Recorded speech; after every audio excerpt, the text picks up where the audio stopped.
Hello everyone, welcome back. Get comfortable, relax, and enjoy today's exciting fanfic. Now, let's begin part 1. Hitaki Kakashi considered himself the elite.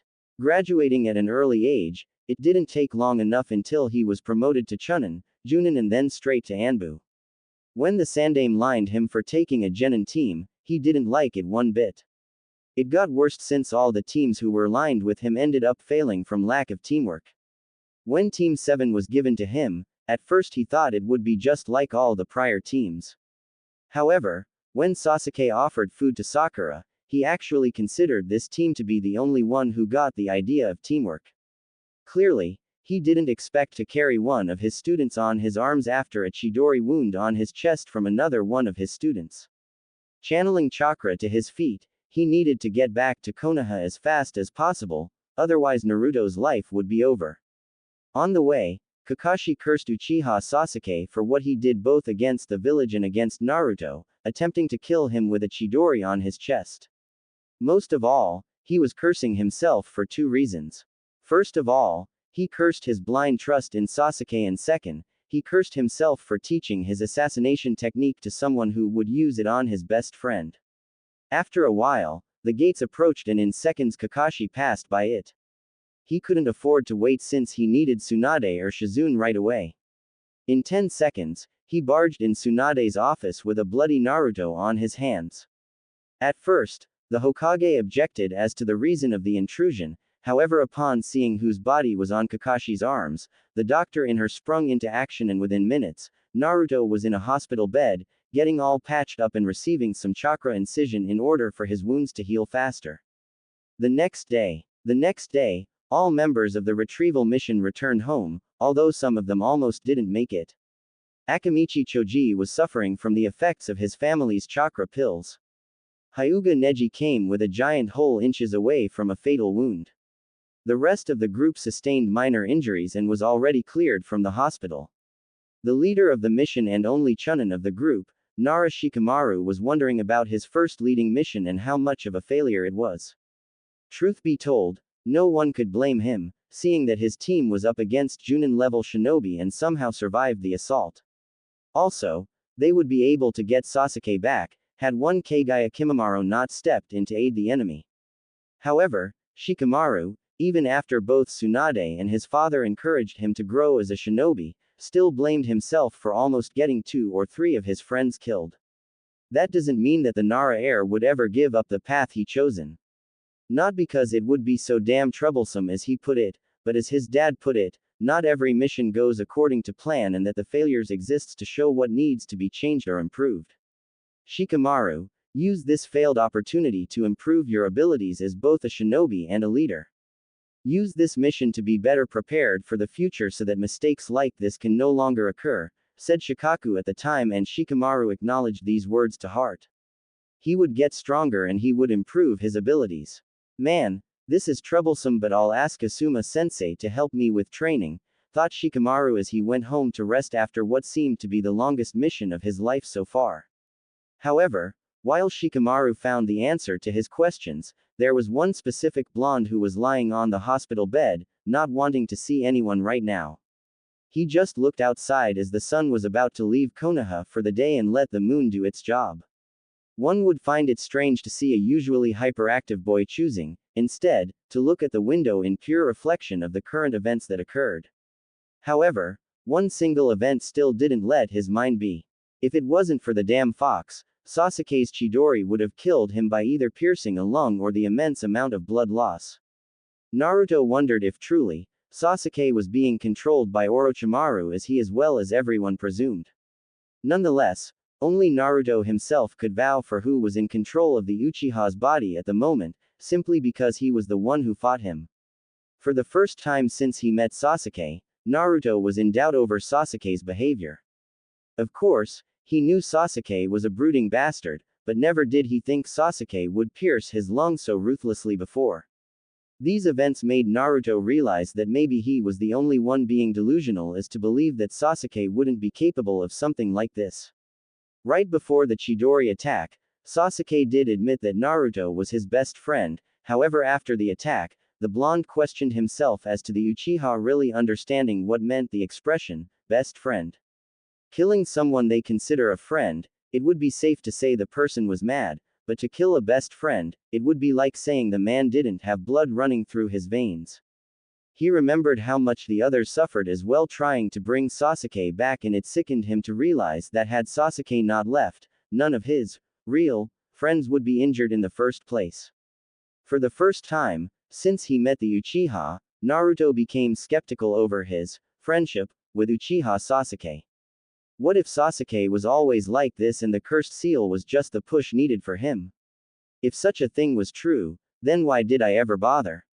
Why did I even bother to see if I surpassed him or not?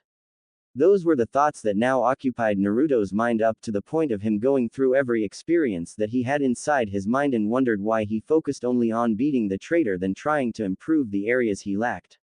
Naruto immediately felt like he played the part of an idiot all this time. He was remembering every single screw-up he ever committed and how delusional he was for thinking that with just Kage Bunshin and an incomplete Rasengan, he would be able to grow as a shinobi. He now acknowledged that everything he ever thought about, everything he ever holds on to wasn't what it should be. Not focusing enough at the academy, not focusing enough to learn the basics before attempt the harder techniques. In fact, he remembered only passing the academy because he was able to do a technique that didn't even require a lot of knowledge to begin with. The Kage Bunshin no Jutsu, shadow clone technique, did only require one hand seal and lot of chakra to waste. The only thing he needed for this technique was to be able to mold chakra, and that he learned just after he entered the academy. Now grinding his teeth in agony upon not applying himself when needed in the past, Naruto cursed his very existence and also his lack to concentrate on his goal. This was the scene that a certain silver-haired Junin saw upon opening the door. Kakashi knew Naruto didn't want to see anyone and he was worried for his student. Usually, Naruto wouldn't behave like this, and truth be told, Kakashi was a little frightened that this event ended up closing Naruto's heart for good. He understood that Sasuke meant to Naruto just as Uchiha Obito meant to him, and if Obito ended up wanting to kill him, Kakashi would be desolated right now. Naruto, upon acknowledging his sensei's presence, kept staring at him with a disapproving glare since he thought he told everyone that he didn't want to see anyone right now. "Can I help you, sensei?" asked Naruto with a tone that showed Kakashi that his presence was unwanted right now. Kakashi for his part awoke from his wonderings and turned to study Naruto's strangely dark blue eyes right now. Usually, Naruto's eyes displayed a bright ocean blue that could be quite enticing, however now the Naruto in front of him wasn't the real Naruto. "Well, can't a sensei come to visit his student? I happen to know that you didn't want to see anyone right now, but I just wanted to talk for a second," said Kakashi as he picked up a chair on the far corner and placed it so that he could seat right in front of Naruto. The blonde for his part eyed Kakashi's movements and wondered what the hell Kakashi wanted to talk to him in the first place. Naruto assumed that Kakashi would try explaining a different version of the situation, maybe try running some damage control on it, but he allowed Kakashi to begin the conversation, to which the silver-haired Junin nodded and turned to state. "Listen, Naruto, I'm here to talk to you in regards of what you're feeling right now towards your teammate," asked Kakashi, but the look that Naruto returned to him was something he never thought he would see.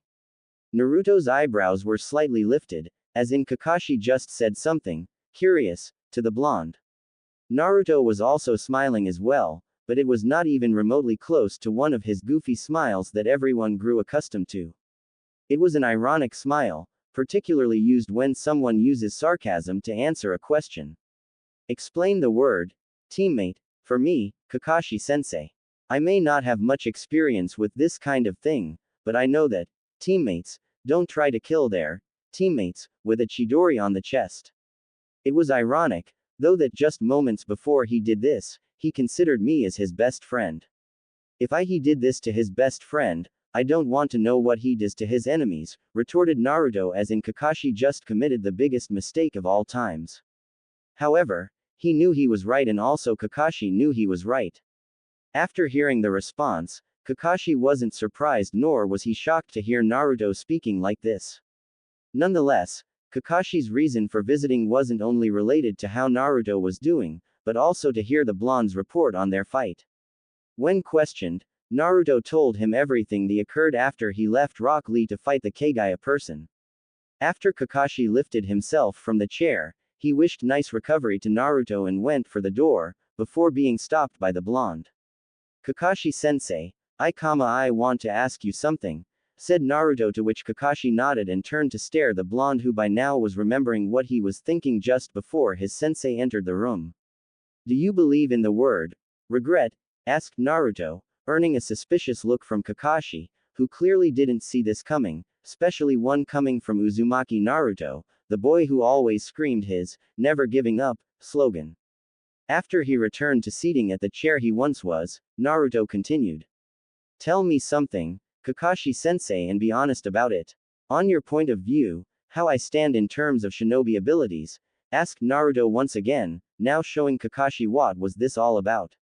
Turning to think for a bit, at first he wondered why Naruto was asking said question, but thought about it either way. On a rational point of view, Kakashi didn't believe Naruto to have what it takes to become a ninja. Even though he was, indeed, a chakra house, his chakra control wasn't near as good as an average genin. His speed skills were mediocre at best and his taijutsu as close to street fight as possible. However, he knew that once Naruto fixated his mind on something, he was certain Naruto would manage to finish no matter what. When he looked at Naruto's eyes, he knew Naruto was waiting for a straight answer here, so he gave his point of view. If you want an honest opinion about it, you have a long way in front of you if improvement is what you seek. Your chakra control isn't appropriate and your fighting skills are close to a street fight. Above all things, a genin level shinobi has to have at least the academy level taijutsu and above water walking level of chakra control. Your ninjutsu could use some work, but this area is the least of your concern, stated Kakashi before he looked to Naruto, waiting for him to explode and demand him to take everything back, but surprisingly he didn't. Naruto just stood there staring at Kakashi for a moment, before smiling and nodding in appreciation. I appreciate the honest answer, Kakashi-sensei, and I was wondering if you could help me with something. I can't leave here for another 2 days, so might as well get to training. Would you mind picking some books that will help me understand some concepts better? Asked Naruto, to which Kakashi looked at him as in Naruto grew another head. Naruto wanting to read books was really something he didn't expect. Nonetheless, Kakashi just nodded in affirmative and asked what he needed. Thanks, well, I was wondering if the library had any scrolls on After Academy Taijutsu and Chakra Control. Also, I'm sure there is a book on ninjutsu I could learn apart from the 2 I already know, stated Naruto, to which Kakashi nodded and said he would see what he could find and then return soon. A few hours later, after giving Naruto some books about some forms of taijutsu, chakra control and D-to-C ranked ninjutsu techniques, Kakashi was in front of Tsunade explaining Naruto's fight to her and also expressing his concerns about the blonde. Tsunade was impressed about hearing Naruto applying himself in studies and told Kakashi of what Jiraiya wants to do with Naruto, once he received clearance from the hospital. Kakashi, Jiraiya is going to take Naruto with him for a 2.5 years training trip. He plans to teach Naruto better deals with the Kyuubi's chakra as well as focus on some points the blonde lacked in his shinobi education. Now considering that Naruto is already studying to correct his flaws, maybe Jiraiya can initiate him on more advanced forms of ninja arts. Now, you're saying that Naruto is now skeptical towards Sasuke, said Tsunade, with the late statement sounding like a question. Yes, Tsunade-sama, according to him, someone who tries to kill him doesn't deserve to be called teammate. It was clear in his eyes how much hate and anger he is feeling right now. I can only worry about his path now, that whatever innocence yet left in him, now it was completely shattered by Sasuke's doing, said Kakashi, still looking down like he was considering the event to be somehow his fault. Looking at Naruto losing his innocence was enough to shatter whatever confidence Kakashi had in himself both as a shinobi and as a teacher. Also, when Kakashi laid out Naruto's flaws, Kakashi knew that he should be the one correcting it, since Naruto was his student after all. Also, he expected Naruto to shout about not receiving fair treatment, but instead all the blonde did was appreciate his honest answer and ask for some books so that he could improve the areas he lacked at the moment. To Kakashi, it felt like Naruto didn't need him for much. It went without saying, though, that his pain was visible and Tsunade caught it easily. What are you thinking, Kakashi? What is it on your mind right now? Asked Tsunade, a little worried about seeing Kakashi's dejected face looking down the floor as in he was the one to blame for this whole situation ever occurring. Tsunade was surprised to see Naruto asking for some books and wondering why he didn't come for Kakashi for help. It couldn't be that Naruto didn't consider Kakashi to teach him what he needs to know, however if that was the truth, then something happened to lead him to think about this. Lifting his head to look at the Hokage in the eye, he answered with all honesty possible. Seeing Naruto asking for books to help him improve, made me realize where I made a mistake. Out of pointing out Naruto's mistakes, not one time I set myself to correct them. Not even when he managed to succeed in passing to the last phase of the Chunin exams, did I try to improve his abilities. Instead, I focused on Sasuke and placed Naruto under the hands of Ebisu, before Jiraiya came up and taught him some stuff. Naruto must believe that he wouldn't get any help from me, so he chose to train by himself. I guess I'm not a competent teacher as I led myself to believe, said Kakashi, to which Tsunade sighed, but she had already figured something like this happened. Speaking of Naruto as a subject, she could easily find a number of things that needed correction, however Kakashi ended up neglecting the boy training and that cost him dearly, had the Kyuubi's chakra not helped Naruto. Kakashi, I understand how you feel, but bear in mind that not everything is lost. Naruto will receive the training he needs from Jiraiya and I'm sure he'll come back an entirely different shinobi.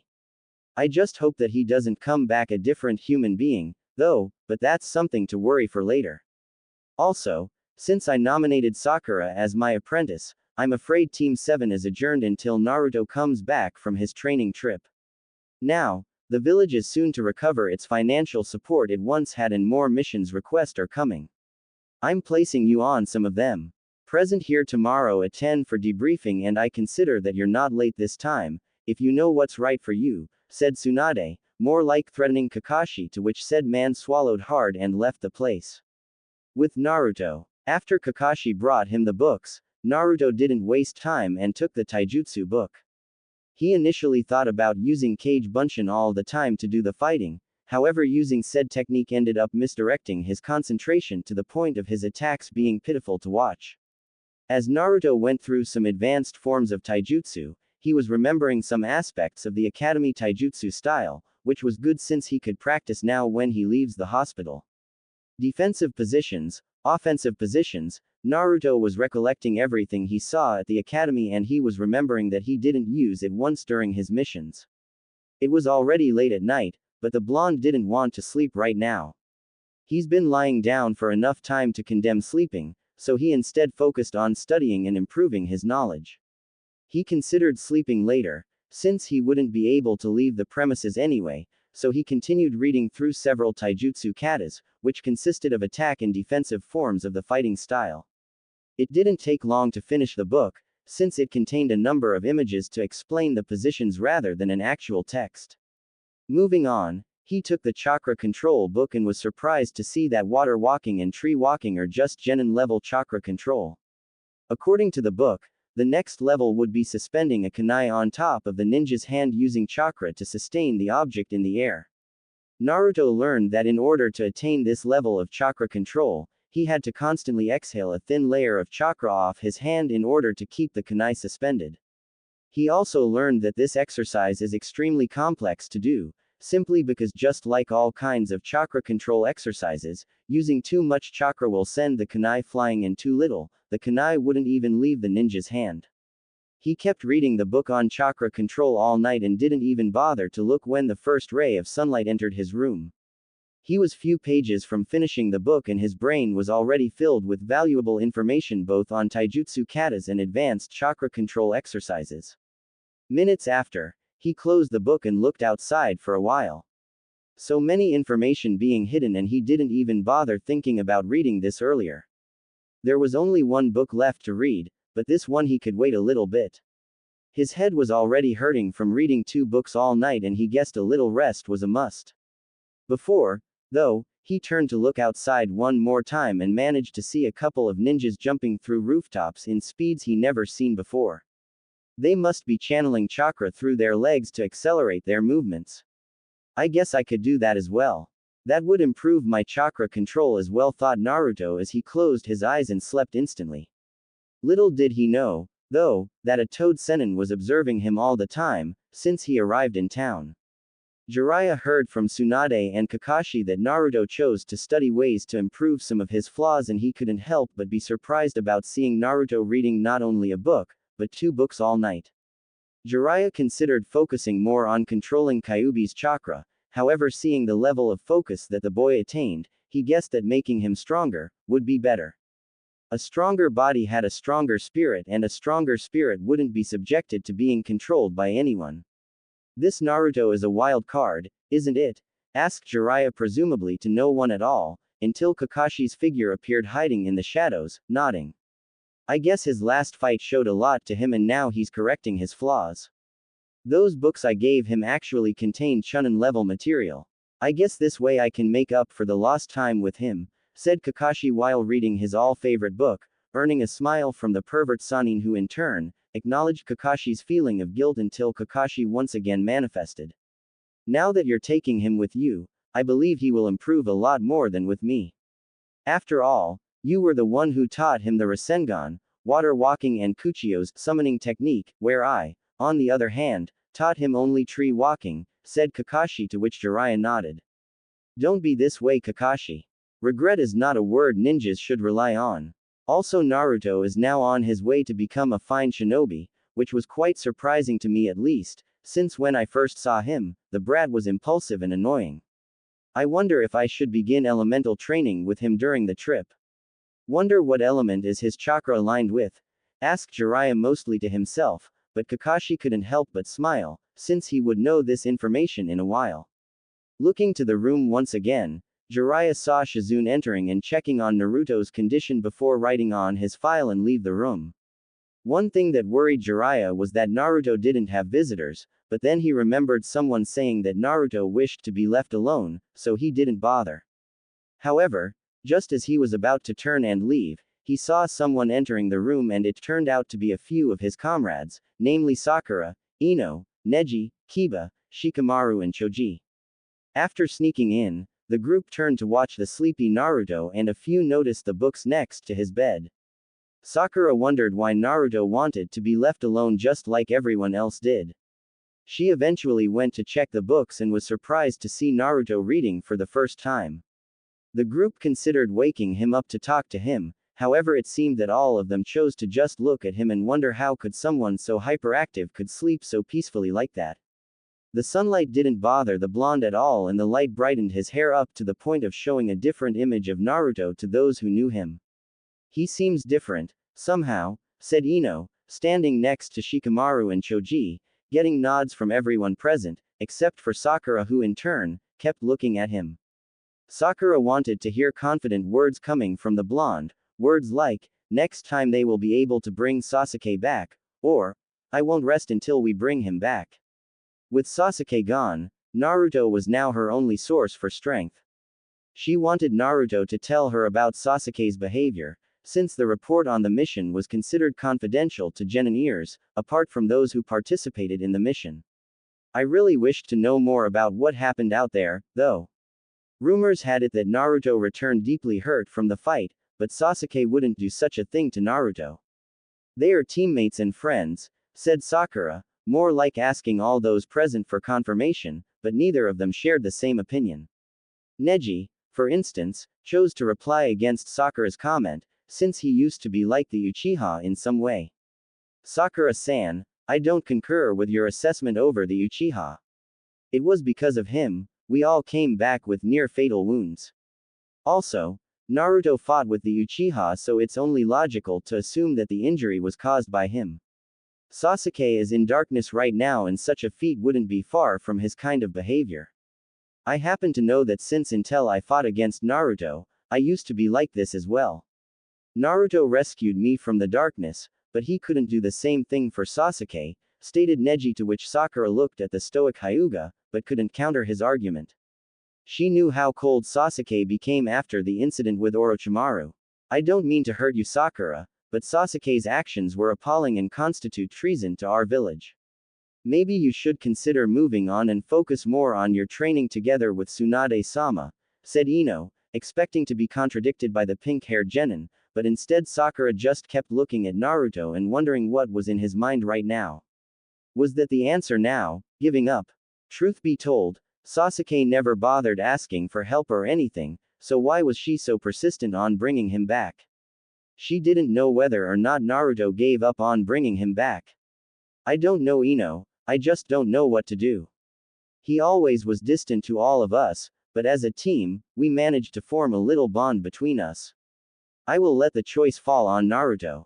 If he decides to go after him, then I'll go with him, however if he decides to give up, then our bond is broken and things will never be the same as it once was. I think I'm going home now guys. I don't have the strength to hear what Naruto has to say yet, said Sakura before moving towards the door. However, as she reached for the doorknob, a certain grumbling startled her and she turned to see Naruto just waking up and looking at the ones present. Hey, how long have you been here and why didn't you wake me up? Asked Naruto, eyeing everyone and waiting for a response. It was Shikamaru who explained that since he was sleeping, they didn't want to wake you up and how troublesome would be to do such a thing. Needless to say, Naruto dismissed the issue since it was pointless to comment further. So, how is everyone? Asked Naruto, though now the difference was plainly visible to all of them. Naruto's once crystal blue eyes now were like dark blue eyes and where he always smiled, now his face was akin to a bothered person. The group exchanged a few monologues like, I'm fine, and, alright, to which Naruto nodded and stretched a little bit. Sakura's ear was pounding like crazy since she now would know about what happened with Sasuke and Naruto. However, she hesitated to come forward with the question and that was pretty much visible. She secretly appreciated when Ino asked Naruto as to why he didn't want to see anyone right now. After hearing the question, Naruto explained his epiphany to everyone and also explained the book he was reading all night. Along the explanation, the group was stunned and now wondered what triggered him to think like this. When he was about to explain what happened, Shikamaru stopped him saying that the details of said mission was considered restricted to genin ninja apart from those who participated in the mission, to which Naruto acknowledged and stopped talking. Naruto heard about Sakura being apprenticed to Tsunade and congratulated her. However, everyone saw how Naruto addressed Sakura and all of them wondered where went that crush of the blonde. Sakura, of course, was the first to notice and that came somehow as a higher shock than Sasuke deserting the village. Sakura oftentimes found Naruto to be annoying asking to go out with her, but when he stopped doing it, she now missed it. Well, since Sakura will be training with Tsunade, I guess I'm on my own, then. Someone of Kakashi-sensei's caliber won't be held up to teach one single genin. No matter, though, these books taught me a lot and I can't wait to leave this place and begin training, said Naruto, taking his 3 books and laying them on top of his bed. The group, though, wondered about Naruto's training, since all of them concurred with him about Kakashi. Little did the group know, that said person heard it all and sighed before turning to Jiraiya. Quite humble of him, wouldn't you say Kakashi? Quit worrying about it, when I'm through with him, he'll be 10 times stronger, trust me on this, said Jiraiya, to which Kakashi nodded and left. After seeing Kakashi leaving, Jiraiya turned to look at Naruto and wondered about a few things. I'm glad Naruto isn't fixed on rescuing the Uchiha boy. This way, his growth won't be hindered by simply overcoming the Uchiha. I guess my sensei days are up once again. Back to Naruto's room, silence ruled the place. Sakura managed to ask Naruto of his intentions towards Uchiha Sasuke and he eyed Sakura with what seemed to be a sarcastic smile. Naruto thought quite a lot, but he acknowledged the fact that he didn't think of Sasuke at all, other than the fact that the Uchiha tried to kill him. Oh, he didn't need to think about it, since the answer was already clear in his mind, however because of the secrecy towards the mission, he had to hide some aspects of what happened and focus more on Sasuke's reasons. Sakura, in my opinion, you can't bring back someone who doesn't want to return. Sasuke left because he thought it would be better for him than staying in the village.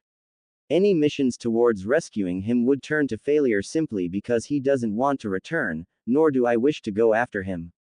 Some aspects of the mission led me to believe that Sasuke was a loose cannon just waiting for a little push. So, I don't intend to go after him anytime soon, unless the Hokage orders me to do so, explained Naruto before seeing Sakura lowering her head to looking towards the ground and left the room. She didn't expect Naruto's explanation to be so unnervingly accurate and she found no counter-argument for him. The rest of the group wished him a good recovery and all of them left. After that, Naruto picked up his last book about ninjutsu and turned to read it. Inside, Naruto saw the 3 academy jutsus and even some advanced ones to use like Shuriken Kage Bunshin no Jutsu, Shuriken Shadow Clone Jutsu, and Bunshin Daibakua Clone Explosion Jutsu. Also, he saw a technique called Gyorai Shin no Jutsu, Torpedo Needle Jutsu, and read about the technique. So far, all of these techniques were relatively easy to do, since the first 2 required a technique similar to the Kage Bunshin and the last one Naruto just had to mold chakra correctly through a correct set of hand seals. However, the next ones were purely elemental jutsus and Naruto wouldn't be able to do since he didn't know how. Seeing the rest of the book was divided into elements, Naruto sighed and closed his book. He was going to leave it at the table in front of him when 2 papers fell on his lap. Lifting an eyebrow, Naruto picked them and saw that someone sent him a message. Naruto, I see you noticed that apart from some jutsus, this book contains mostly elemental jutsus. So, the next paper is a special one. This paper is what we use to determine a ninja's element. Every shinobi has a link towards a certain element, which means that he or she will be able to perform jutsus towards that element easier than others. As you know or don't know, there are 5 elements: fire, lightning, wind, earth and water. Therefore, by channeling chakra to this paper, you'll be able to find which element you are best suited with. After channeling chakra to the paper will either get soaked water, burn, fire, turns to dust, earth, crumbled lightning, or split in half, wind. Kakashi. After reading it, Naruto turned to look at the paper and studied for a second. After a moment, he shrugged it off and did just like Kakashi's explanation said. He channeled chakra for a while, before he saw the paper splitting in half, indicating that he contained a wind affinity. Wind, huh, it's very rare to have such an affinity, Naruto, said Kakashi, earning the blonde's attention only to see that not only Kakashi was there as well, but also Jiraiya. What do you mean by saying rare, Kakashi-sensei? Asked Naruto, to which Jiraiya chose to fill in for him. Since we're in fire country, that means the majority of our shinobis possess a fire affinity, which is quite opposite to wind. Other affinities, although less common than fire, are also in abundance in Konoha, like earth and water, with lightning being second last and wind being last, said Jiraiya, to which Kakashi nodded as well as Naruto. So that means any knowledge towards wind is limited in Konoha, said Naruto, gaining nods from Kakashi and Jiraiya. Truth be told, he didn't need much to work with anyway. His book explained about food and chakra control exercises, so the techniques he could learn from someone with knowledge in the area. Lifting his head once again to face his senseis, he wondered why Jiraiya was there and not focusing on his research as he often did. Upon voicing it, Jiraiya snorted at the blonde for his comment, but explained about the training trip.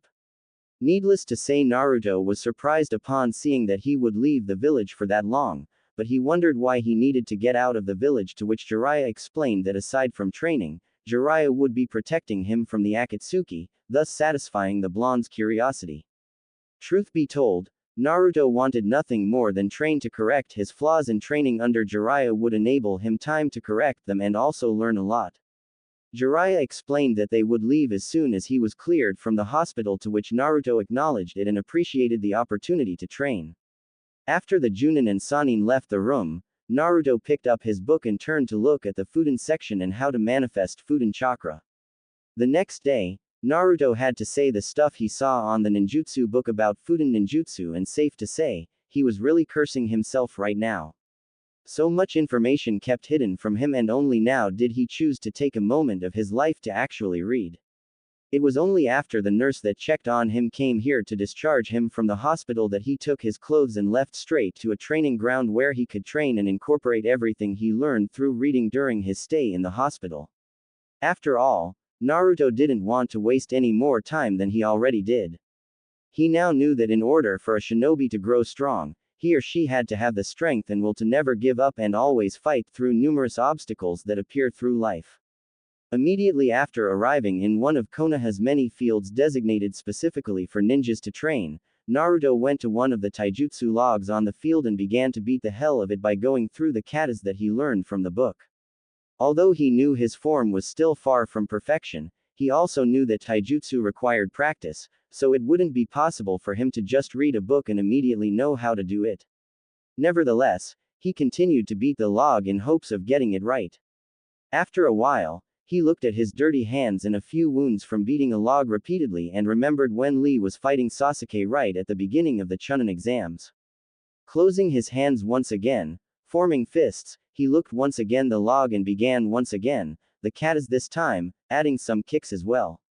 This time, however, Naruto found he was better than before and he realized that Lee was right. Only through harsh training can the ninja evolve. Stepping away from the log for a bit, Naruto began the katas on pure air, like he was in a showdown of martial arts. It wasn't as painful and Naruto could see that the speed of his movements was increasing periodically. It was only after 2 hours that he sit on the ground and looked up as the sunlight obscured his viewing for an instant. It went without saying that Naruto felt better than ever before. He felt like he already improved a little bit and now his taijutsu wouldn't be considered street fighting, like Kakashi mentioned before. Getting up once more, Naruto changed the subject and went to ninjutsu. The 3 jutsus he saw in the book were, in theory, easy to do, but just like taijutsu, one couldn't hope to master something just by reading it in a book. Picking one shuriken, he threw towards the log. Naruto made the hand seals necessary for Shuriken Kage Bunshin no Jutsu, Shuriken Shadow Clone Jutsu, however when approximately 4 shurikens should have appeared only 2 did instead and none of them had the same properties as the original one. Such a result was expected since Naruto took close to an hour to master the Kage Bunshin no Jutsu. This new technique didn't waste as much chakra the Shadow Clone, but it did require a considerate amount. Taking another one, he tried again, only for the same thing to happen. No matter, though, he would be able to learn it just like he was able to do the Kage Bunshin. It took him 10 tries to be able to master the technique in the last one. He was able to create close to 10 clones of the shuriken and all of them pierced the log in multiple locations, thus completing the technique, but not without its price, though, as Naruto felt on the ground from slight fatigue. It didn't matter, though, he did it just like he would complete the other 2 as well. However, his stomach growled, hence why he grabbed some shurikens that was stick on the log and went to Ichiraku's for some lunch. Of course, he changed about the way he saw things, but that doesn't mean his taste for food changed. After sitting down on the bench, Naruto asked for some miso ramen to which old man Tuki greeted him and went to make his bowl. As the noodles were being prepared, Tuki asked about Naruto's training with one of the Sanins and congratulated the boy on the opportunity. Naruto appreciated and said that he would be stronger and don't waste more time than he already wasted for petty reasons. Tuki was confused at first, but waved it off seeing it was Naruto and Naruto was impossible to understand. After paying the old man, Naruto said to take care since he wouldn't come back for a while to which Tuki smiled and wished the blonde a safe trip. Upon returning to the training ground, Naruto remembered the needed hand seals for the Gyorai Shin no Jutsu, Torpedo Needles Jutsu, and also the theory behind the technique. According to the book, the ninja must mold his chakra towards creating tons of thin layer shapes and then throwing it at the enemy. Of course, the book made it as easy as a simple henge, but the blonde knew better that chakra manipulation was a Chunin level material. Nevertheless, he was committed to doing all 3 of the techniques before Jiraiya could come to pick him up, so he immediately got to work. Little did he know, though, that a few people were looking for the missing blonde. At the hospital Jiraiya, Tsunade and Kakashi were standing in what used to be Naruto's room only to find it was empty. Naruto's clothes was gone too, except for his orange jacket which was tossed on the ground near the window, thus showing them the obvious, the boy escaped the hospital and now they have to find him. Tsunade was furious at the head nurse for discharging the blonde. even after she made it clear that only she or Shizune were authorized for such a thing. Well, Jiraiya, I guess you have to find your student out there. You and him are scheduled to leave tomorrow morning, so take your time, said Tsunade before leaving the hospital room, thus leaving Jiraiya and Kakashi inside. Where do you think he is right now, Kakashi? Asked Jiraiya, actually a little concerned with the blonde, since he didn't expect the damn imbecile to run off seconds after being released from the hospital. Kakashi for his part was reading his book and didn't pay attention to what the pervert was saying, earning a vein popping from the Sanin's forehead, who in turn, sighed and shunshined out of the room. Seconds after, Kakashi lowered the book and activated his Sharingan to see if Naruto left a trail of chakra to follow. True to Kakashi's wonder, looking at the window, Kakashi's Sharingan spotted Naruto's chakra as he jumped through the rooftops, heading to what appeared like a training ground a couple miles north. Smiling at the boy for pumping chakra to his legs and increases his speed, Kakashi started following the path Naruto took. He somehow knew that the blonde wouldn't take long before practicing what he learned, and he began to wonder if perhaps, he should have done this a long time ago. If Naruto was already able to do one of the techniques on the book and settle for the right taijutsu stance, Kakashi would have been wrong about the blonde. Truth be told, the Junin always presumed Naruto would quit being a ninja, since he didn't have what it takes. However, as the time passed and Naruto was able to do stuff that no one would think it was possible. Learning the 3 steps to the Rasengan in little more than a month was outstanding to say the least. The Yondaime Hokage took 3 years to create it, and Jiraiya, one of the Sannin, took 4 months to learn. It was amazing that Naruto reduced the timing to only a month. Kakashi remembered seeing at the book he selected for Naruto regarding ninjutsu, and he remembered that apart from the elemental ones, they were 3 jutsus that Kakashi would have wanted to teach Naruto, since it really matched Naruto's unpredictability attacks. Shuriken Kage Bunshin no Jutsu, Shuriken Shadow Clone, Bunshin Daibakua, Clone Explosion Jutsu, and Gyorai Shin Torpedo Needle. They were tough to master, but once he manages, he would be able to add 3 very powerful and very handy jutsus to his arsenal, not to mention the Fuden techniques he would be learning with Jiraiya on his travel. After the last rooftop, Kakashi saw the blonde and also managed to see that he was doing the Tatsu Dragon Seal, which was the last one needed for the Gyorai Shin, before Kakashi's eyes widened out of proportions. After Naruto finished the hand seal sequence, tons of chakra needles formed around him, before Naruto moved his hands towards the Hitsuji Ram seal and shooting the needles forward the log, thus making tons of tiny holes which would kill any enemy easily. Kakashi wondered how much time Naruto was training, since the hour of his hospital release was 3 hours ago. Kakashi couldn't figure out how Naruto already learned this jutsu in 3 hours and thought about it for a while. How could someone, with no good history at the academy, learn advanced jutsus so easily? Would it be because he got the chakra capacity of a Junin? No, Jiraiya already taught him the water walking exercise, so it couldn't be high chakra capacity. It was another thing, definitely was. Kakashi wondered if Naruto was a genius in disguise, but then again, he shouldn't be surprised at yet another surprising feat from Naruto. After completing the technique, Naruto kneeled on the ground from extreme chakra usage for the day. He cursed not having enough chakra to complete the 3rd technique, but thought again since the Bunshin Daibakua required a lot of chakra at disposal and Naruto now didn't have enough. He figured that some rest would do the trick and his chakra would come back, so he just went to a tree nearby and sit down near it while admiring his work so far. His taijutsu was coming along nicely and he just added 2 new jutsus for him to rely on while fighting. The last technique, though, was what Naruto wanted to master the most for the simple reason of using it as a trap.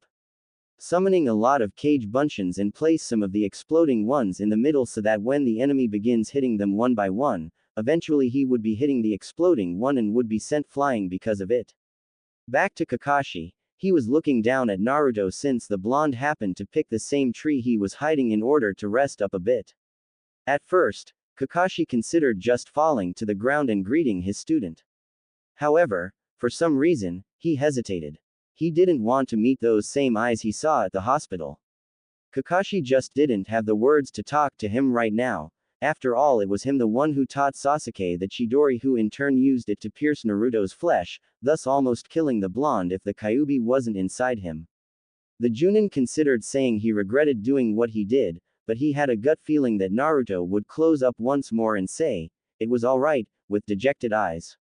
1 hour later, Naruto got up and felt that his chakra was beginning to fill him up, albeit slowly, so he decided to train more taijutsu. So, he initiated the katas as he beat up all the imaginary opponents in the air. Meanwhile, Kakashi was watching intently and also managing to see some nice punches going on down there, before seeing Naruto alternating between punches and kicks.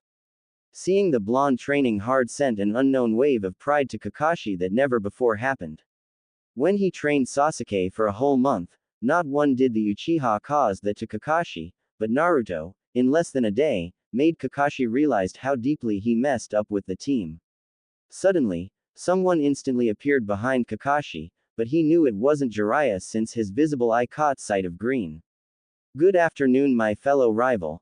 How about we took advantage of this beautiful day and test our abilities to the extreme?" "Yosh!" screamed Guy, before Kakashi placed his hand on Guy's mouth in time for Naruto to just look up, since he thought he heard someone screaming. After Kakashi signaled for Guy to be quiet, he looked down and saw that Naruto waved it off and returned to his taijutsu training. Made Guy turned to see what his rival was observing, only to smile and give his thumbs up to Kakashi. "Oi Kakashi, Naruto sure is filled with the fire of youth, he and Student Lee are the same," smiled Guy as he saw Naruto's punches and kicks connect to the log repeatedly. Kakashi for his part thought about teasing the green Junin, but he couldn't fault but agree with his old friend. So, unlike any other precedent, Kakashi smiled and nodded. The green beast was astonished with the normal reply and wondered what was wrong with his once hip rival. However, before he could answer, Kakashi filled in the blanks. "Naruto has a keen sense of never giving up and he will use that to become stronger.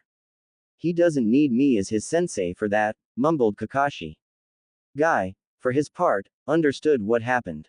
He heard about what happened from his student Neji and thought about how unyouthful the Uchiha was for trying to kill his teammate with the technique Kakashi taught him. "Did he learn that stance all by himself, Kakashi?" asked Guy, clearly concerned for his rival's supposed lack of teaching skills. However, to his relief, Kakashi nodded his head in the negative and explained that he selected some books for Naruto to read while he was recuperating in the hospital, but Kakashi already knew where his rival wanted to go. "I know what you're trying to do, Guy, and I thank you for that, but all I ever did was show him the books to read. He was the one who draw the conclusions and you can see now how good he is on his own," whispered Kakashi, to which Guy nodded and looked at Naruto once again, who in turn was using both his fists to pound the log mercilessly, and he remembered his student Lee doing the exact same thing. "You know what, Kakashi? I think you should go there and train him.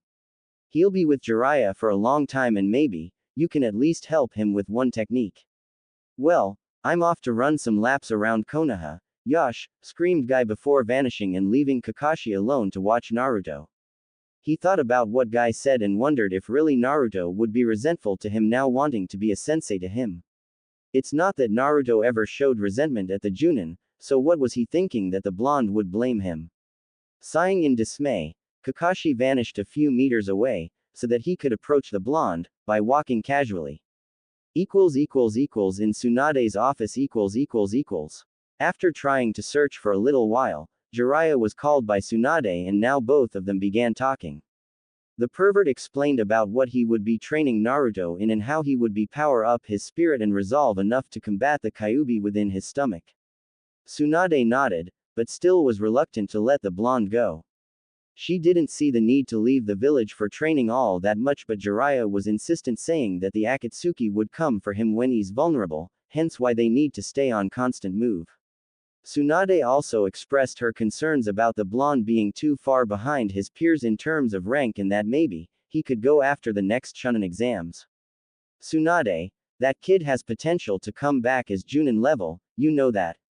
With his chakra potential and a few powerful techniques, there is no way he wouldn't be able to do the Chunin exams once we come back. He is already fixing some minor issues that need to be fixed, it's just a matter of time until we'll begin elemental manipulation. I can tell you, for sure, that he is going to become as good as his father was, if not better. He learned the Rasengan in only a month, that's got to be saying something, explained Jiraiya, to which Tsunade sighed and zipped some tea. Okay, he can go. But if I hear that you neglected him training for doing perverted activities, I'll make sure to beat you all the way to Iowa, do you understand? Threatened Tsunade, earning a nod, a gulp from the pervert. Now, you're not going to search for him? Asked the Hokage, looking at some scrolls, before seeing the pervert shrugging his shoulders, saying that when the blonde was ready, he would appear to him, earning a nod from Tsunade. With Naruto . Back with Naruto, he was just finishing beating the log mercilessly when he heard steps coming his way. He didn't want it to be Jiraiya since he wanted to finish the 3 techniques before leaving, but it was already nighttime and still one was left. The sound of the steps was increasing, until the figure finally revealed himself as Kakashi, smiling. Hey Naruto, what are you up to? Asked the silver-haired Junin. Naruto for his part smiled at seeing the man and said that he was practicing the taijutsu and 3 jutsus he learned from the book. The moon was already up the sky and Kakashi was just watching Naruto pummel the log once more, until he came to a halt and looked to his beaded hands. He already had the chakra necessary to attempt the last jutsu, so he stopped and summoned one shadow clone, before Kakashi stopped him.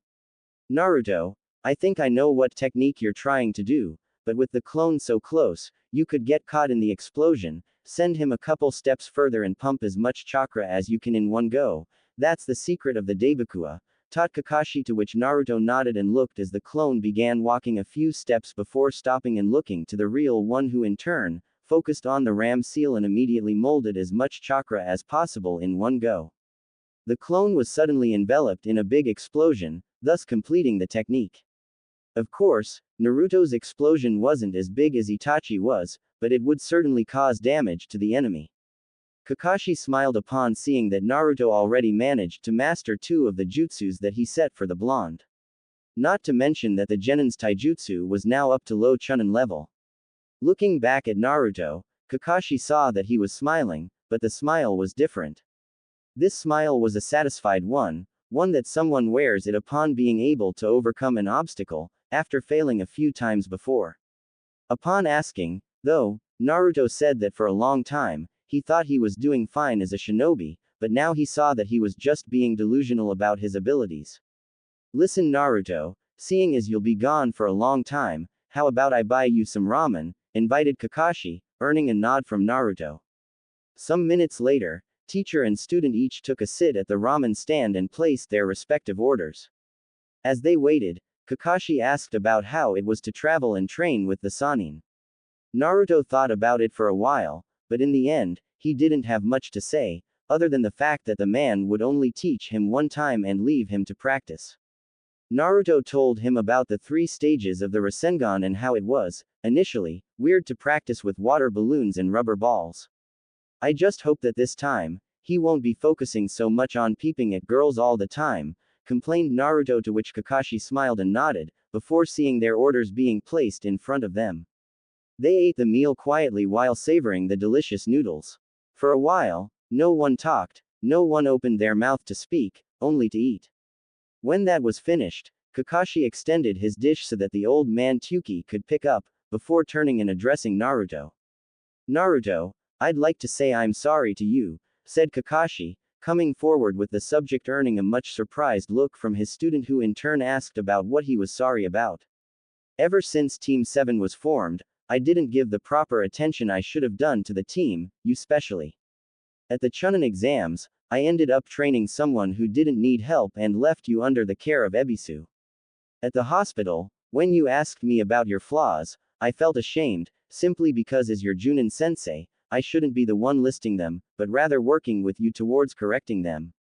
I know that I wasn't the best sensei, and for that I seriously apologize, whispered Kakashi that last part, before Naruto began looking at his sensei, wondering what this all about. Was this guilt? Was this guilt for the Uchiha doing what he did?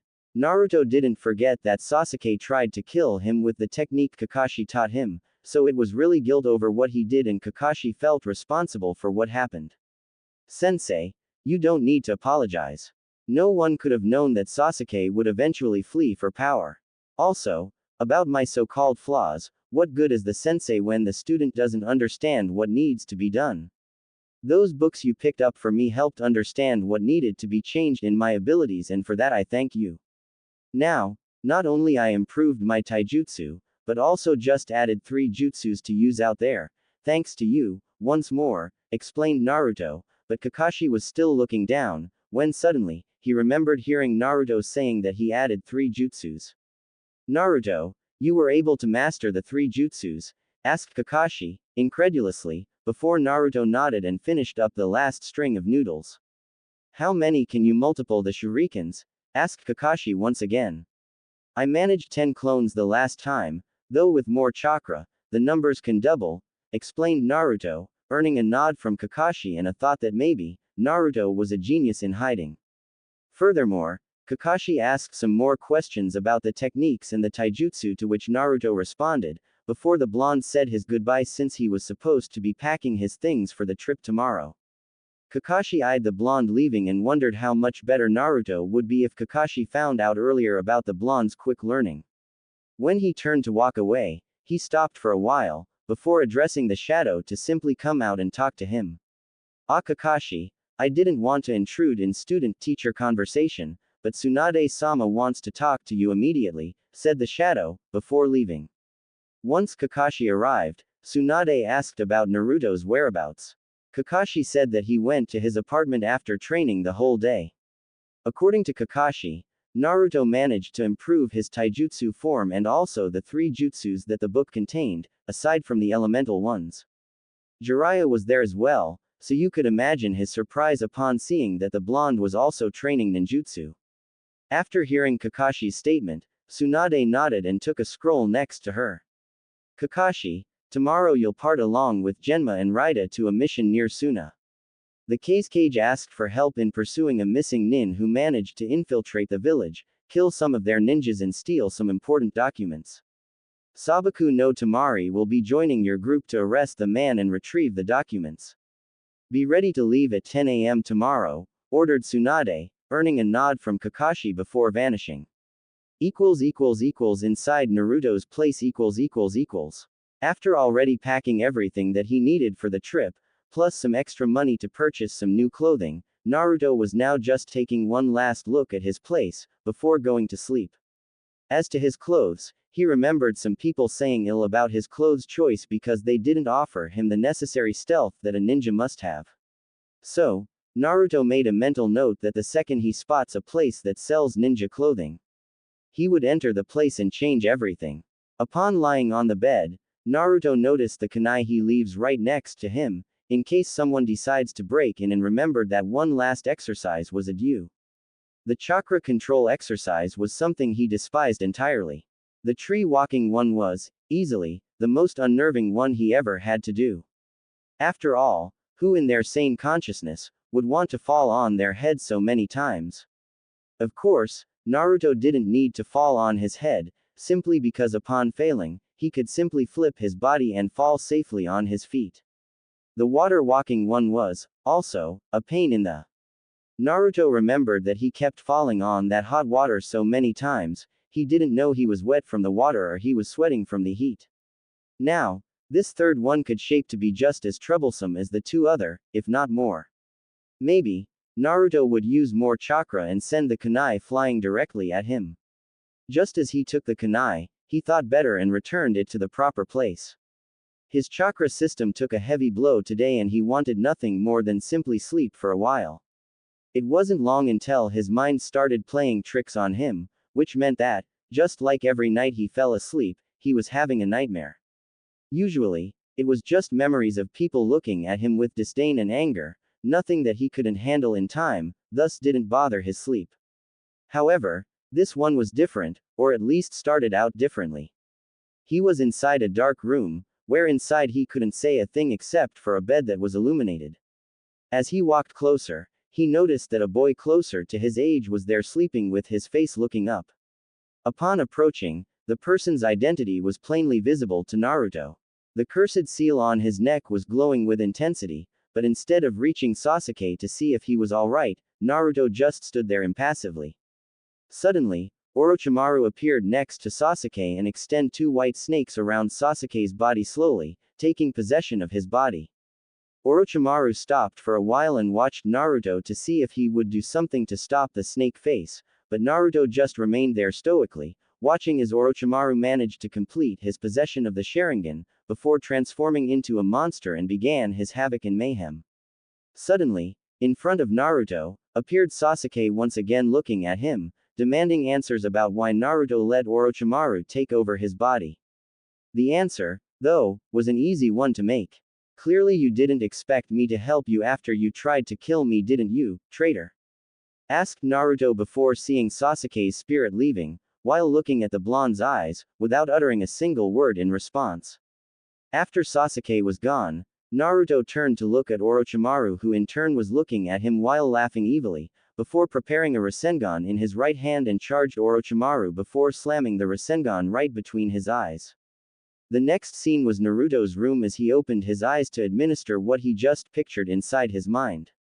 He just saw Orochimaru completing his ambition before Naruto was able to land a Rasengan between his eyes. What the dream mean? Of course, Naruto didn't care much for Sasuke, but he wouldn't let Orochimaru do what he intends to do, simply because he is an enemy of the village and therefore, cannot let him live. So, maybe the dream was what the future could entail in case Orochimaru manages to take possession of Sasuke's Sharingan. Closing his eyes once more, he fell asleep with those thoughts in mind and only one conclusion. He would protect the village even if it costs his life to do so. Day of departure .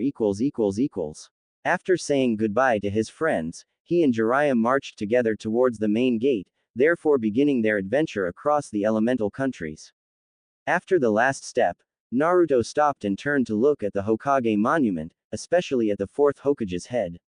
I'll come back stronger and protect the village just like you did, with your life, that's a promise, screamed Naruto to no one, until Jiraiya screamed for him to hurry up or else he would leave without him. A few hours after leaving the village, Jiraiya and Naruto were found walking casually towards a small village in order to have some lunch and talk for a while. Suffice to say, Jiraiya wanted to talk with Naruto not only because he wanted to create a suitable schedule for the blonde's training, but also in order to find out as much as possible about the eternal enigma that was Uzumaki Naruto. In their last trip, Jiraiya was practically begging for Naruto to stop screaming from time to time, but now the blonde didn't matter a single word since they left Konoha.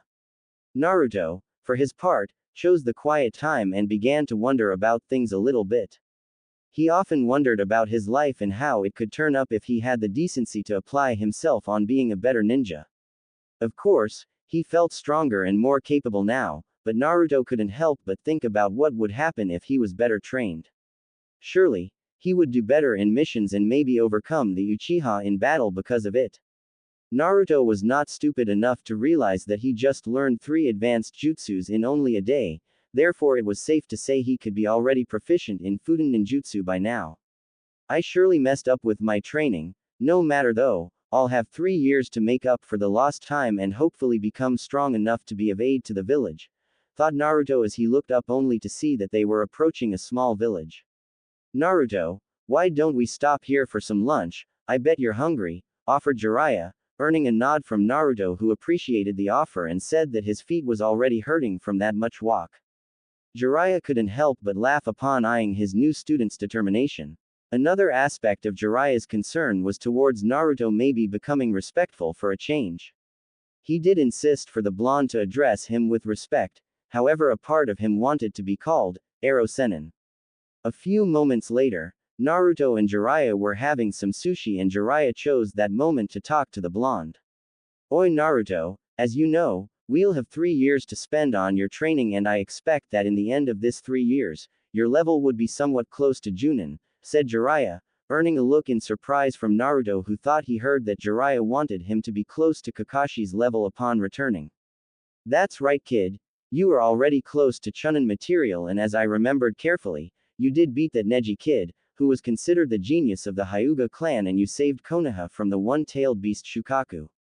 Now, stop interrupting me and let's get down to business, stated Jiraiya, to which Naruto rolled his eyes away, before eyeing the pervert once more. Based on the material I've gathered on your file, your taijutsu is now, after you left the hospital, more refined, so it is considered low-level chunin, however we'll sure improve this area. Genjutsu, I'm sorry to say your ability is practically none. However, I'm sure that learning genjutsu wouldn't suit your fighting style, so we'll focus on learning to interpret the illusion and how to dispel them effectively. Chakra control won't be much of an issue here in our training, since you already completed the tree and water walking, explained Jiraiya, but Naruto stopped him for a second. What about the kunai lifting exercise? I saw that this is the third level of chakra control, asked Naruto, earning a thinking pose from Jiraiya. The kunai lifting exercise, although completely useful, wasn't obligatory for a ninja to complete. This exercise was only completed by those of the Hyuga clan in order to learn the Jiyuken and for medical ninja to be able to learn their techniques. This exercise required a steady flow of chakra to be expelled from the ninja's hands, thus keeping the kunai hovering around. Although it's nice to be able to Naruto, truth is, it isn't a necessary skill to have, especially for someone more suited for taijutsu and ninjutsu such as yourself. If you truly wish to learn, we'll leave it for the end of our training, also if you wish you could attempt on one of our free times. Moving on, ninjutsu and chakra capacity. The latter is rather easy to train since you only need to use a lot of chakra and then wait for your reserves to be fulfilled again.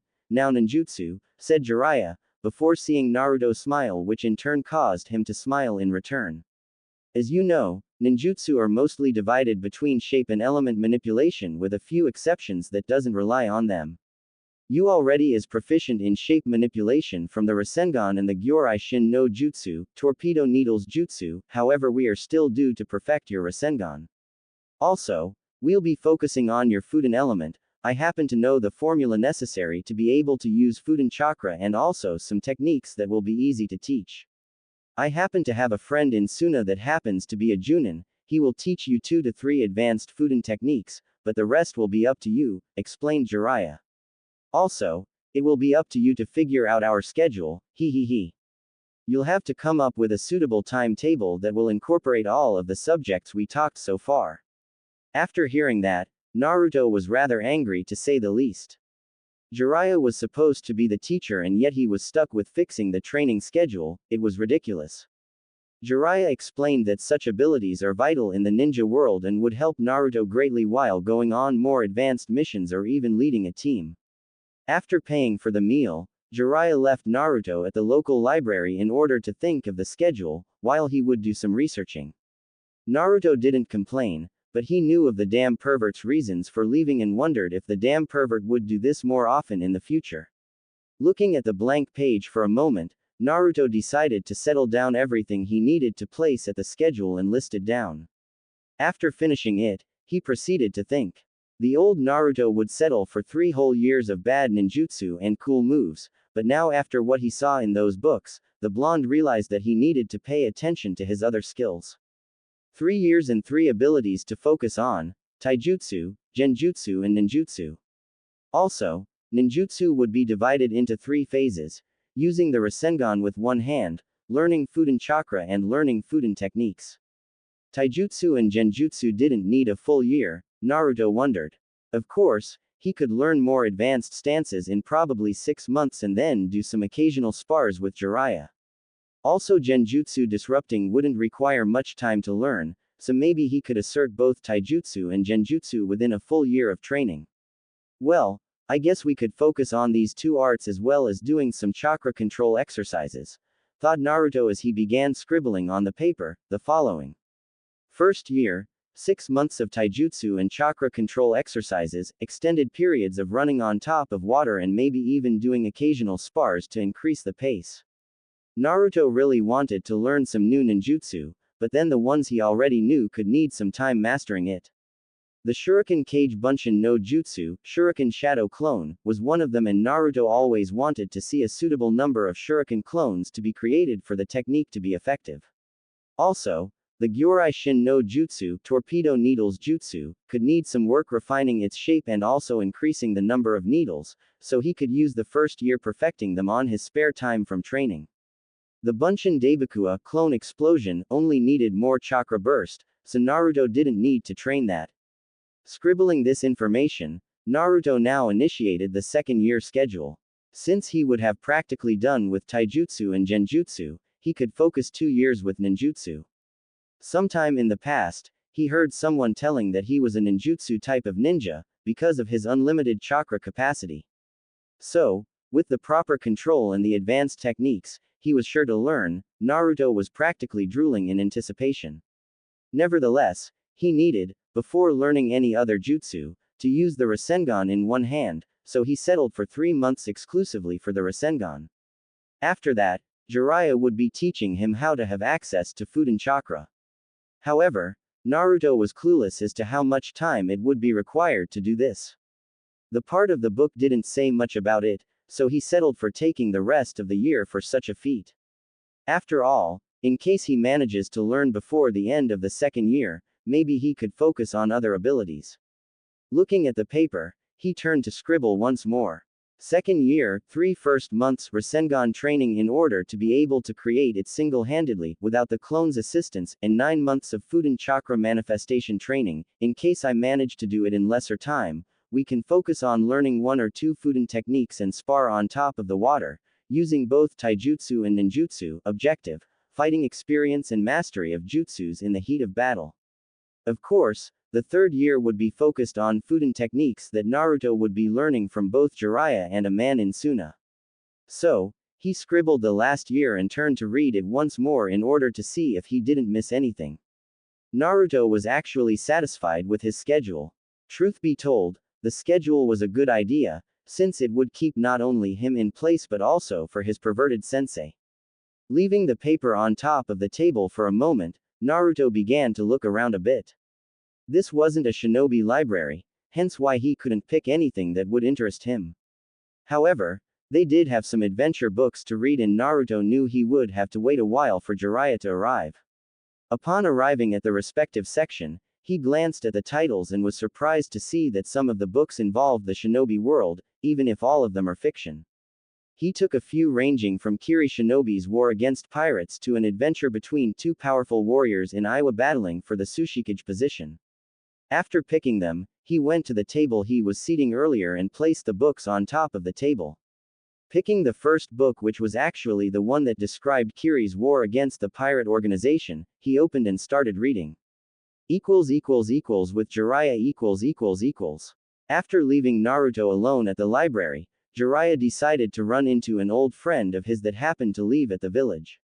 Actually, the reason Jiraiya stopped by was because this man contacted him a while ago because of some sensitive information about Suna. Jiraiya had informants up there, but couldn't just dismiss information like that, especially because this man wasn't limited to sensitive information and could easily tell more. After a while of walking, he reached a normal 2-story white house and knocked on the door. It took some minutes before the door opened, although just a little for the man inside to see who was knocking. "You appear like him, but how do I know you're really him?" asked the shadow, earning a snort from the perv. Really must every informant of his ask that question? True, it was shinobi protocol to be certain of the one in front of him, before opening his mouth. Before one became his informant, Jiraiya would say a secret password that only he could know. "Orochimaru is a pedophile," muttered Jiraiya, earning a nod from the man before he fully opened and greeted the white-haired Sannin. Clearly, Orochimaru has been given many names and curses, but only Jiraiya would call him like that. "Seriously, I'd think I earned your trust enough so that you shouldn't feel the need to have a double check," said Jiraiya, earning a snicker from the man. "Well, one couldn't help but keep a few vices, besides it's better to be assured than be stabbed in the back. Come in," gestured the man, to which Jiraiya muttered something unyouthful and then entered the house. The inner walls were rather simple, but what could anyone expect from a ninja's retirement home? Nakato Shinji was really an ordinary shinobi. Retiring early because of losing one of his arms while on a mission, he decided to leave the village and settle down in a village where he wouldn't hear the word ninja. However, just as the man said, Shinji became addicted to some of the vices that were exclusive for shinobi, hence why he agreed to be Jiraiya's informant. "So, I believe you have something to tell me, so let's hear it," said Jiraiya, earning a nod from Shinji, who began. I have news of Suna. Apparently, they took Orochimaru's betrayal pretty heavily and are now restructuring everything. I heard from a Suna ninja that they have plans of formulating a mutual agreement with Konoha in order to exchange knowledge regarding genin training and the Academy of Shinobi Wannabes. Also, there is a rumor of a nomination for the Godime Cage, although he couldn't confirm me the nominee's identity, explained Shinji, earning a nod in appreciation from the Sanin. Although it wasn't urgent news, Jiraiya was famous for knowing pretty much everything about everything. He knew of Suna's growing interest in allying once again with Konoha for the famous, mutual benefits. The news of the new Cage, though, was unexpected since because of the Yondaime Cage's death, the council took over everything until a next suitable shinobi becomes nominated for the Godime Cage. Jiraiya thanked the man for the information and gladly accepted some tea that Shinji, just now, made. Some occasional talk was exchanged between the two, and when Jiraiya looked at the time, he realized he abandoned Naruto at the library for close to 3 hours now. He explained to Shinji that he was in a hurry to meet someone and appreciated the hospitality. After leaving the house, he took a few minutes to arrive at the library, already wondering how much of a headache he will have from hearing Naruto screaming at him for abandonment. What he never expected, though, was to see Naruto, instead of either falling asleep or bitching to someone about late senseis. The blonde was there seated at the table reading a book, and Jiraiya could see 3 other books on top of the table as well. I don't know if I should be relieved that he won't scream at me or worried of seeing Uzumaki Naruto, the most hyperactive ninja of Konoha and Jinchuriki of the Kyuubi no Yoko, expending pretty much half a day at the library, thought Jiraiya as he took the paper and turned to read it. First year, 6 months of taijutsu and chakra control exercises, extended periods of running on top of water, and maybe even doing occasional spars to increase the pace. Mastery of 2 ninjutsu learned before leaving, which are the following: Shuriken Kage Bunshin no Jutsu and Gyorai Shin no Jutsu, and the rest of the year will be spent on Genjutsu understanding plus how to disrupt the illusion. Second year, 3 first months Rasengan training in order to be able to create it single-handedly, without the clone's assistance, and 9 months of Fuden Chakra manifestation training. In case I manage to do it in lesser time, we can focus on learning 1 or 2 Fuden techniques and spar on top of the water, using both taijutsu and ninjutsu. Objective: fighting experience and mastery of jutsus in the heat of battle. Third year, mainly Fuden ninjutsu training with Jiraiya and a ninja from Suna, followed by full-out spar involving nin, tai and genjutsu 3 times a week, until the last 2 months, which will be used for eventual exercises that I couldn't master in time. Jiraiya couldn't help but smile upon reading it. There were some points missing, however he was still due to tell Naruto that on time, he would be set up against other opponents in order to have some battle experience. Still, the schedule layout worked fine, and Jiraiya found that the time given for all of them were spot on. Naruto for his part finished his book and looked at the pervert, displaying a large smile on his face. I suppose that since you're smiling is because you approved my schedule? Asked Naruto, before earning a nod from his now sensei. Indeed. I first thought you'd put 3 whole years of ninjutsu, but then I guess you are now a changed shinobi. The schedule is great and we can begin right away. Since the sun is still up, we'll use it to test your skills so far. We'll find a clearance for us to have a spar so I can gauge what you need correcting. Let's go, said Jiraiya, to which Naruto nodded, before getting off the chair and following the pervert. It was only when they left the library that Naruto remembered something. What took you so long, Ero-sensei? Asked Naruto, earning a sigh in dismay from the change in names. Well, at least he placed the word sensei in it. I went to find a friend of mine who contacted me for some information, stated Jiraiya. A few miles away from the village. Once out of the village, Jiraiya and Naruto found a clearing before they sealed their belongings inside a scroll by Jiraiya. After all, it wouldn't do well for them to leave it next to a tree and have it stolen in the midst of a fight. Alright Naruto, come at me with everything you got, but mind you, I'm not just standing here waiting for the attack, so be prepared, said Jiraiya, before already beginning a set of hand seals before whispering Suiden Suiryuden no Jutsu, water release, water dragon jutsu. Instantly, from a lagoon nearby, the dragon suddenly emerged and attacked Naruto, who was frightened to death upon hearing the dragon roaring. The blonde realized, though, that he had to face the danger and used some chakra to jump at the last minute, thus evading the technique. He charged Jiraiya once again, adding chakra to his feet for an upgrade in speed, before reaching and aiming the man's chest. Jiraiya used his hand to block Naruto's kick and used the other arm to punch the blonde's ribs, but barely missed, since Naruto bended his body a little bit. After falling, Naruto did some back flips and jumped a little higher, before taking some shurikens and throwing at Jiraiya before making hand seals for Shuriken Kage Bunshin no Jutsu, Shuriken Shadow Clone. Jiraiya was impressed upon seeing the 4 shurikens become 40 and made some hand seals of his own. Doden Doryuheki, Earth Release, Mud Wall Jutsu. Still in the air, Naruto saw the wall being formed and saw all the shurikens being blocked, before cursing at the man's elemental jutsus. Charging once again, Naruto went up the earth wall, using chakra since he couldn't see where Jiraiya was. Inside the protection, Jiraiya smiled at the blonde's insight. The earth wall technique had a weakness of blocking the user's sight, thus Jiraiya couldn't see the blonde, but he heard the sound of steps, so he just connected the dots.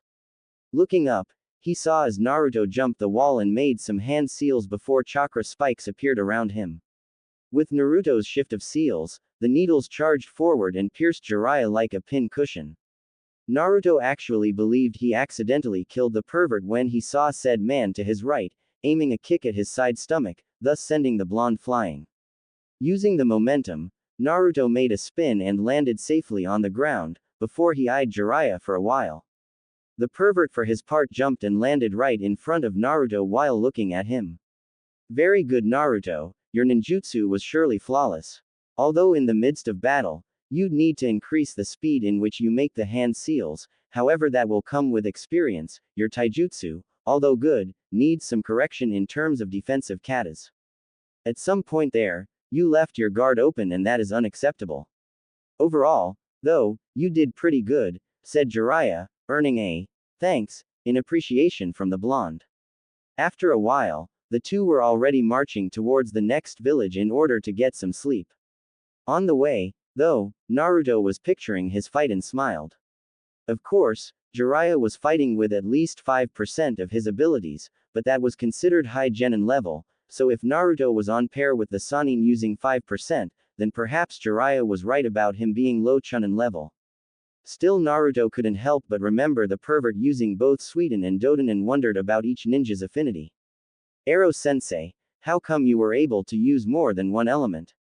I thought each ninja had one affinity, asked Naruto, earning a smile from Jiraiya. It's true that the majority of ninja has only one affinity, however there are exceptions out there that have two. However, that does not mean you couldn't learn jutsus from other elements. The tricky part is that would be more difficult and more chakra demanding than the element you're aligned with. For example, I have a Doden affinity, but I also can use Suiten, Kaden and a couple Fuden techniques, explained Jiraiya, earning a nod in surprise from Naruto. However, since your schedule is done, we'll focus on taijutsu and genjutsu this year, plus some occasional spars with either myself or others. As Jiraiya talked, Naruto looked at him explaining and felt something different from the pervert. It certainly was different from the Jiraiya he traveled to find Tsunade. Speaking the truth, Jiraiya was feeling rather nostalgic about teaching another blonde in the past and he couldn't help but look at the sky and speak to the clouds to his deceased student. Minato, Naruto truly is your son. Tanzaku Gai . After another hour of casual travel, Naruto and Jiraiya arrived at Tanzaku Gai, before quickly renting a room for 2 days. On the way, Jiraiya explained that they wouldn't be more than a week in one place even if nobody would be around to see them. The reason behind this was to avoid unwanted attention and alerting Akatsuki of their presence. After all, one of the objectives of this training period is to avoid bumping into one of their members while on a random mission. After that, Jiraiya said for Naruto that he would be meeting another friend, before giving his giddy smile, showing to the blonde that he would be peeping around the place for a while. Sighing in dismay, Naruto said that he would wander around town for a while and maybe have some dinner. Jiraiya wondered for a moment, before shrugging it off and left the hotel as well. Since Naruto left his Hitai aide inside the room, there wasn't much worry in him walking around for a while. After all, simply waiting inside the room wouldn't please anyone. The sun was just setting and the village nights were beginning to appear.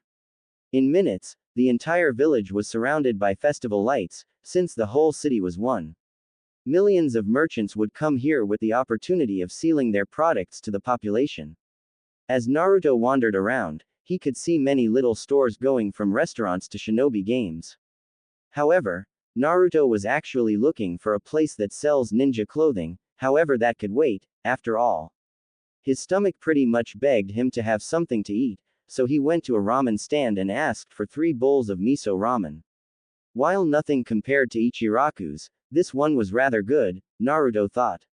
He appreciated the food and then paid for it, before leaving and searching around town for a while. It wouldn't be possible for this village not to have a shinobi store, however Naruto was wandering for a while and was practically giving up the search and returned to the hotel when he spotted what he was looking for. Once inside, Naruto blinked several times and then blinked once more. The store was huge in every sense of the way. The reason for Naruto's surprise was that it didn't look his bid from the outside. Looking around, he saw a bunch of cool stuff like weapons, sealing scrolls, survival kits, everything a ninja wanted, he could get in here. Eventually, he found the clothes section and quickly began to look at the samples. He was searching for something neutral, although more for the dark side. Obviously, he would get some dark paints and maybe something with a few pockets for him to store. Once the pants were chosen, Naruto went for the shirts. He remembered thinking about buying neutral colors like gray or even a much darker shade of the color. Searching for a while, he found what he was searching for, a dark gray shirt with no drawings or engravings of any kind, being perfect for his idea. Upon selecting other dark colors such as dark green and a brown one, he went to the counter and asked for 3 pairs of the paints he selected and if possible, engrave the shirts with the whirlpool symbol on his back, although now, instead of orange or red I don't remember, Naruto wanted it all black. The attendant smiled at him and told him to wait while she would go to the back and start with the order. Meanwhile, Naruto decided to take a look at the sword's weapons. He wasn't look forward to studying kenjutsu anytime soon, but the swords in display were nothing short of amazing. There were some of them who had engravings added to the hilt and Naruto's creative mind was already picturing his engraved with the whirlpool symbol. For some reason, though, Naruto felt attached to that symbol, although it wasn't Konoha's symbol per se. After a while, the woman arrived with Naruto's orders and gave him the price for the whole thing. Grabbing the money he separated, he turned to look at some gloves that happened to possess metallic knuckles. Needless to say, he bought them as well. After appreciating for the service, Naruto left the shop towards the hotel. The next day After doing his routine, Naruto was already outside the village wandering around for Jiraiya, who in turn was still due to show his face. Looking around, Naruto suddenly was feeling a little bit unnerved by so many people staring at him. The stare itself didn't bother him, since he was used to it back at his home village. The problem, now, was that the people who stared at him were composed of only women and girls and the look of their face was similar to the looks that the damn traitor received back in Konoha. Suddenly it clicked on him.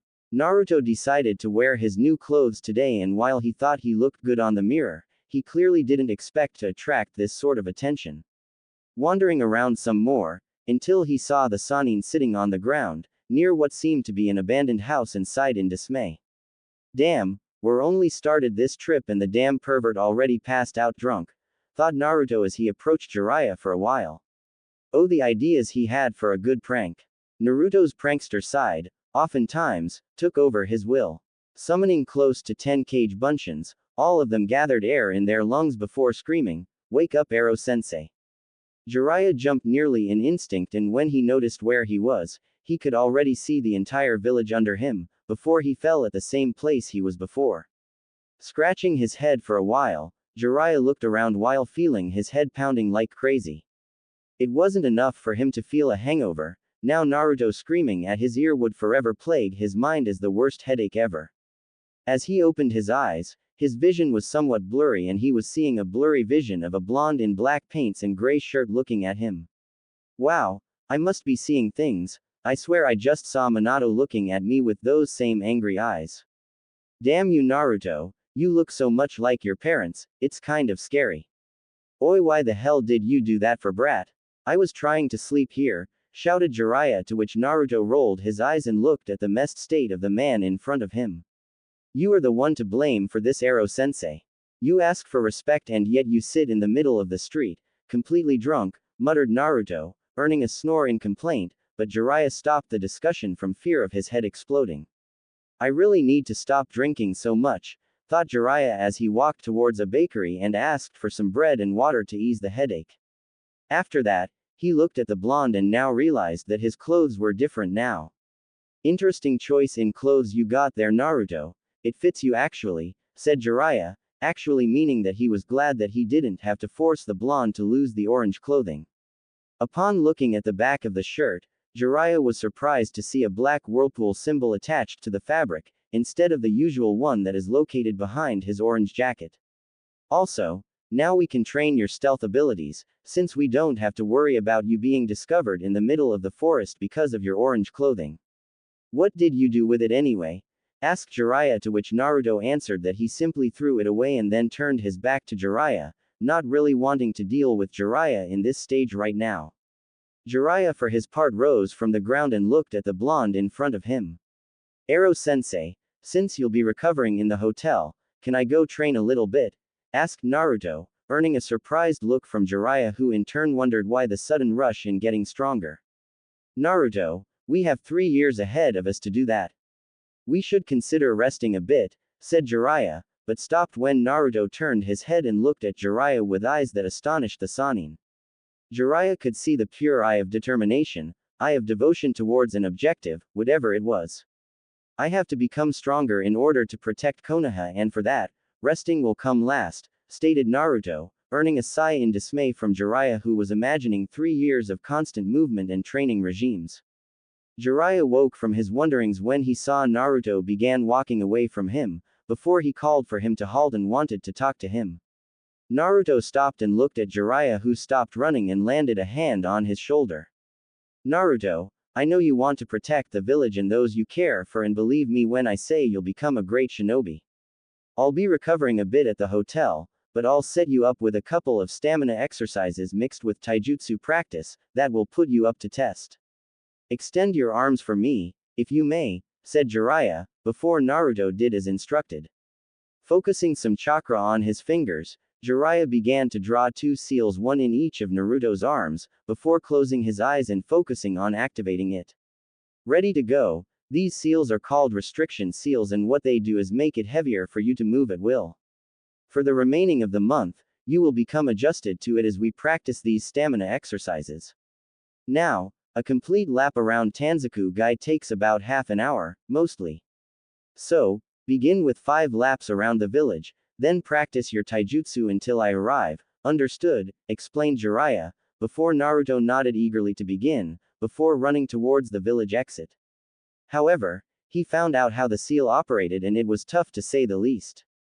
But he went nonetheless, and Jiraiya smirked at the sight of Minato's training. Wait, no, this is Naruto, not his father.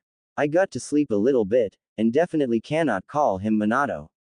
Oh my friend, your son looks so much like you, it's really scary sometimes.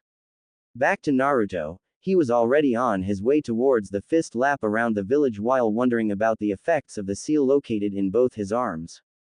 He could already imagine how much these exercises could improve not only his body mass, but also the strength behind his taijutsu attacks.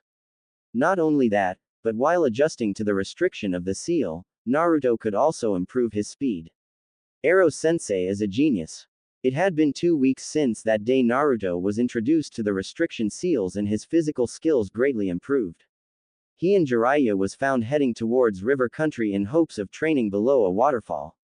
Jiraiya instructed Naruto that learning how to meditate can increase the ninja's perception of things both outside and inside his body. For instance, by meditating, Naruto could have more access to his chakra and learn how to ease his chakra flow inside his chakra coils. Back to Naruto's physical skills, he was able to gain some muscles from constantly using them to be able to move. Naruto learned by pure experience how the restriction seal worked. As Naruto walked, the air would reach the seal and it would increase the air force around the blonde's body, thus making it harder to move his limbs. At the time, Naruto compared it like trying to move in the water, which Jiraiya couldn't agree more to. The restriction seal was created by the Yondaime Hokage in response to the gravity seal that was called a kinjutsu because of the damage it did to the human body. This new one acted more directly towards a ninja's training and, unlike the gravity seal, it didn't overstrain the muscles and organs. Some minutes later, the two of them saw the many number of waterfalls that made river country famous. Naruto, there are a lot of inns here in river country, so we'll just settle in and proceed with what I intended for you, said Jiraiya, earning a nod from Naruto, who in turn extended his hand before focusing chakra on rotation. The energy began to gather around his hand, but dissipated seconds afterwards. Even if the Rasengan training was only due to happen the next year, Naruto decided to give it a shot while on their travels around the elemental nations. Jiraiya saw it and smiled at the blonde's better attempt this time. Since he began to try the Rasengan single-handedly, Naruto has improved a lot. The first time, he couldn't even begin the energy rotation. Now, that part was already through and now Naruto needed to maintain the rotation steady, before beginning to focus on the power. In time, you'll manage the Rasengan, Naruto. Now, we'll settle inside an inn and head straight for the nearest waterfall, said Jiraiya as Naruto nodded before both settled inside for a while. This place would serve as training place for both taijutsu and increasing Naruto's chakra control, seeing as they would both practice taijutsu on top of the lake. Ero-sensei, do you have any non-elemental jutsus that you could teach me? Asked Naruto, which make Jiraiya think for a while. There's one defensive jutsu I invented, but I'm afraid you won't be able to do this one. The technique is called Ninpu Hari Jizu, ninja art, underworld guardian spikes, and is a defensive jutsu and consists of focusing chakra through your hair and to sharp its edges before covering your whole body with it. In a taijutsu match, once you do this, if the opponent is stupid enough to hit you, will be stabbed because of the hair spikes. However, I'm able to do this because my hair is long enough, while yours is not, explained Jiraiya, earning a nod from Naruto, who then proceeded to find a way out of this predicament. If I were to focus more chakra than the technique normally requires, then maybe I wouldn't need to grow my hair. What are the hand signals needed for it? Asked Naruto, to which Jiraiya smiled and showed him the technique, or at least which hand seals were needed. When Naruto attempted, his hair immediately became more sharpened, but instead of covering the whole body, Naruto's hair only managed to cover his head and his chest before dissipating the technique. Jiraiya was impressed nonetheless. On his first attempt, the blonde already managed to sharpen the hair enough to create needles, and with enough practice and more chakra, Naruto would be able to do the technique without having the need to grow his hair. This technique, though, had a slight outcome of growing the hair at an accelerated pace. Upon voicing it to Naruto, just shrugged it off, saying that he would worry about it later on. After a while, the two settled inside the inn and then went to the nearest waterfall. Once there, both immediately jumped and began battling each other in mid-air, before landing on the water. Practicing taijutsu on the water was good for two reasons. First of all, it would be a great help to increase chakra control because Naruto would have to focus on maintaining the chakra flow below his feet while fighting against Jiraiya, and the second reason is taijutsu experience. After watching each other for a while, Naruto channeled chakra to his legs and charged Jiraiya with a roundhouse kick, to which Jiraiya used his arms to block it and then aimed a straight punch to Naruto's chest. Seeing the move, Naruto flipped his body while in midair and grabbed Jiraiya's arm before pushing it away from the direction of this chest. After landing once again on the water, Naruto charged once more, this time with a series of punches. As Jiraiya was blocking them, he smiled, seeing that not only his speed between movements increased but also the fact that Naruto was landing some heavy blows. In enough time, the pervert wouldn't need to worry about holding back in a straight taijutsu fight, and that was saying something.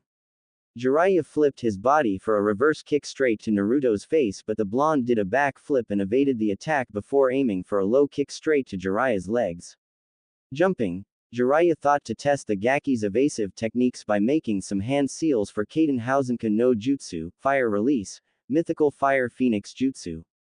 Instantly, Jiraiya expelled consecutive 2 feet fireballs at Naruto, who in turn cursed his sensei for using ninjutsu before focusing chakra in his feet and started running. The fireballs were hitting the water inches from Naruto's position, so the pace would have to be increased. Managing to steadily dodge the incoming fireballs, Naruto had to think of something to turn the odds. Looking at Jiraiya, he managed to see a log that was floating behind him, giving him the perfect tactic to get Jiraiya. Upon seeing the last fireball, he ran straight to it, not bothering to hear Jiraiya's protest of stupidity. The fireball engulfed him completely, until Naruto was suddenly replaced by a log. The pervert was dead silent and wondering what was going on until he turned around only to see Naruto's foot landing a straight kick on his face, thus sending him down. Looking at the blonde, Jiraiya couldn't help but applaud the blonde for the deceiving tactic.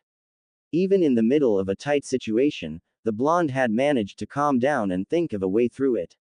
Congrats, Naruto, although don't ever do such a crazy maneuver like that, unless you're absolutely sure you'll be able to complete it. Remember, I've seen ninjas dying because they attempted something new in the midst of battle. Remember always to use the skills you're most experienced with and you'll have a higher chance of winning the battle. Now, proceed with some taijutsu against your clones and then we'll begin our meditation exercise, explained Jiraiya, earning a nod from Naruto before he summoned 4 clones and began to practice some fighting. This time, Jiraiya was already at the shore of the river, just watching the blonde as he fought with a grace particular to a chunin against his clones. Since they began the training 2 weeks ago, Naruto trained non-stop to acquire this form of taijutsu. Upon looking at his arms, Jiraiya began to feel the pain of Naruto's punches as his arms were a little numb. That glove of his is really magnificent. Not only does he more damage with his punches, but they are also enabling the user to focus some chakra in it, thus powering up the blows. Imagine when he learns how to use Fudan chakra and channel it through his gloves. He could invent a new taijutsu style called Wind Fist or Hurricane Fist. Shippuken Hurricane Fist has a nice ring to it, maybe I can talk to him about it when we begin Fudan training, thought Jiraiya. The pervert was having a weird sensation. He remembered being this insightful over someone else's training only when he trained the Yondaime Hokage. At the time, Minato's growth was so astounding that Jiraiya was beginning to think of ways to improve even further.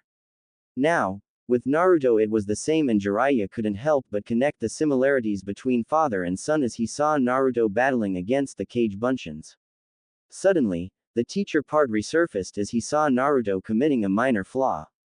Naruto, keep your arms up and don't let yourself open while attacking, you'd be vulnerable to the enemy otherwise, shouted Jiraiya before hearing a scream in agreement from the blonde and positioned his arms better in order to not let his guard open.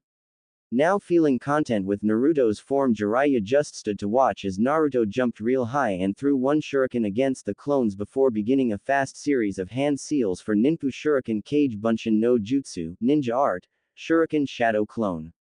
Immediately, the lonely shuriken was suddenly quadrupled and pierced through all the remaining clones, thus dispelling them all at once before the real one landed on top of the water while holding his head from a sudden headache.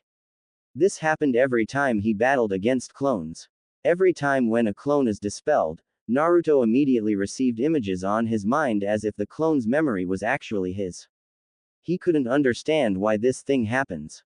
Jiraiya, for his part, smiled, acknowledging the blonde's discovery as he walked casually towards the wondering blonde.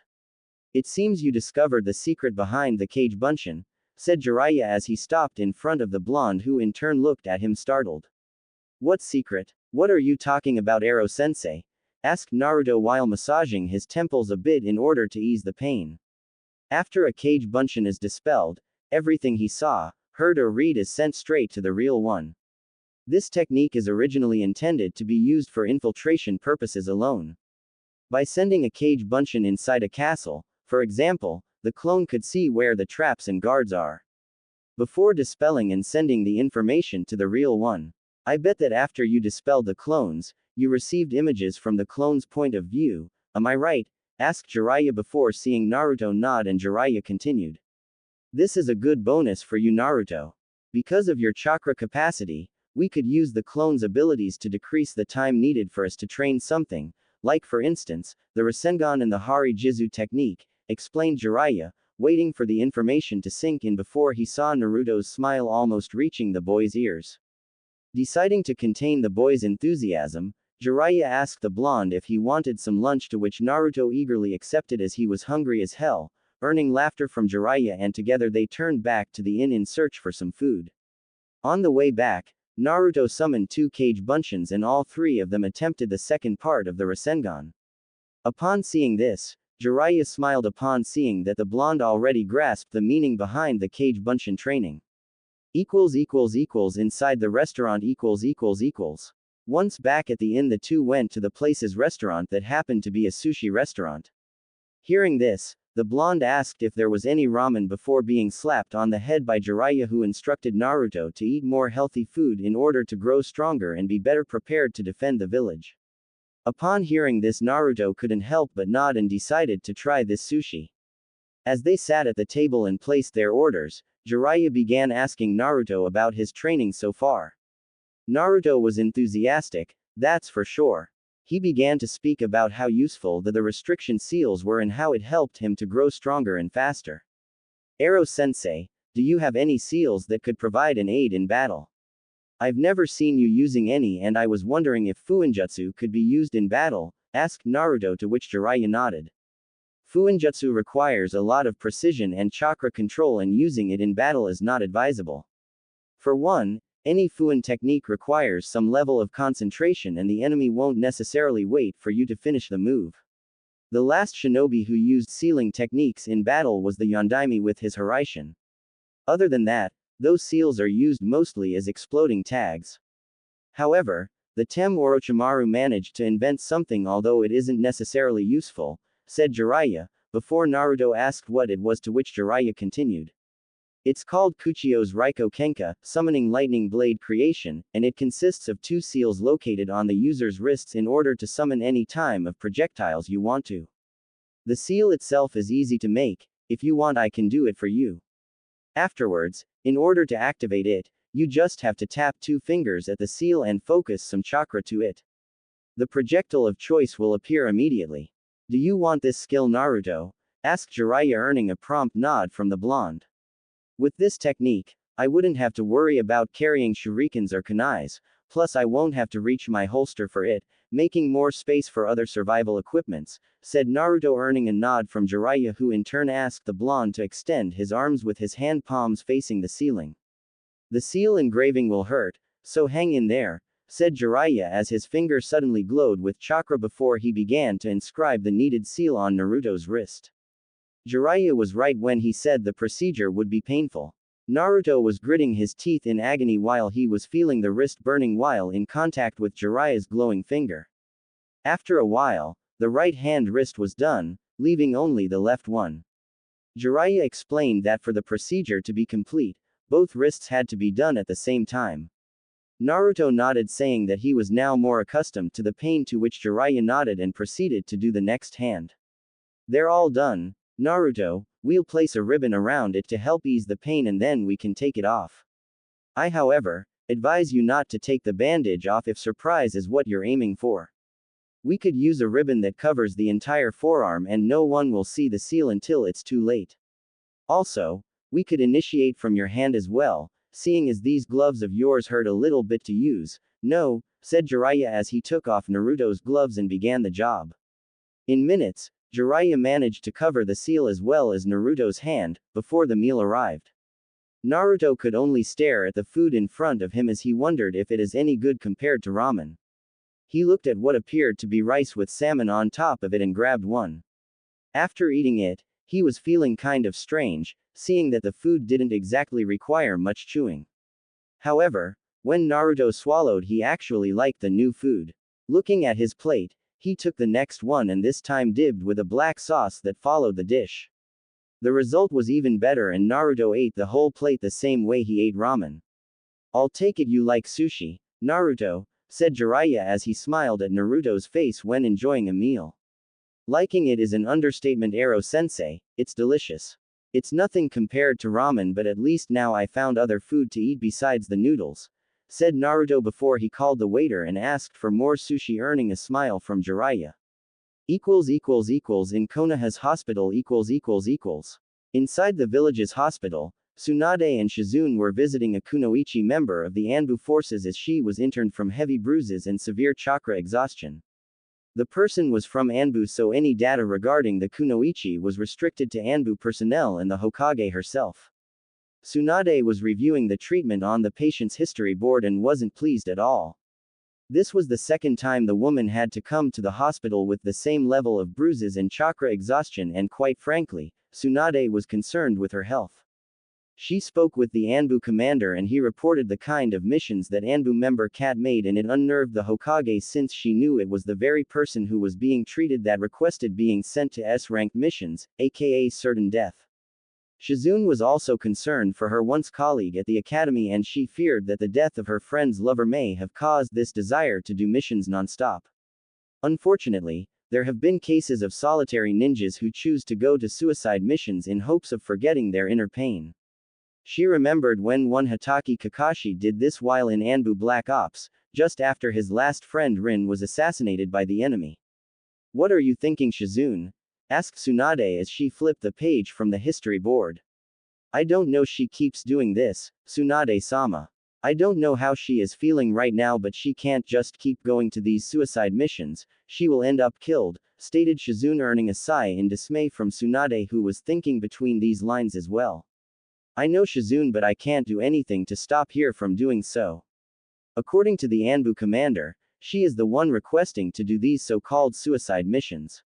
I can't simply overrule her will on this. I wish I could, but I can't. We can only hope that she manages to overcome whatever it is she's feeling right now and stop this nonsense. I'm sure someone already tried to talk to her, but she didn't listen.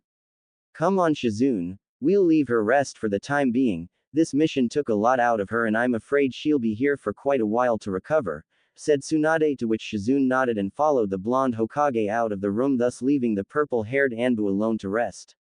With Naruto . After lunch, Naruto and Jiraiya returned to the waterfall, but this time not to train taijutsu. This time, Jiraiya would be introducing the so-called meditation technique he spoke a while ago. "Naruto, we'll do that exercise I talked about early, and for that I'll call some company," said Jiraiya as he bit his thumb and proceeded with the hand seals needed for the kuchios. Suddenly, two toads appeared with the exact same appearance. The only difference was that one was the size of a horse and the other the size of a pony. "Naruto, meet Gamini and his son Gaminikibi. They will aid us with this exercise," said Jiraiya before the two toads jumped on the water and swam towards the waterfall. Turning to Naruto, Jiraiya turned to explain the exercise. "This exercise consists of controlling the flow of chakra inside your inner coils. By focusing on a single hand seal, you'll close your eyes and imagine yourself controlling the chakra through the chakra pathways. By doing this, you'll learn to be more controlled in tough situations and manage to think clearly despite being interrupted by the enemy.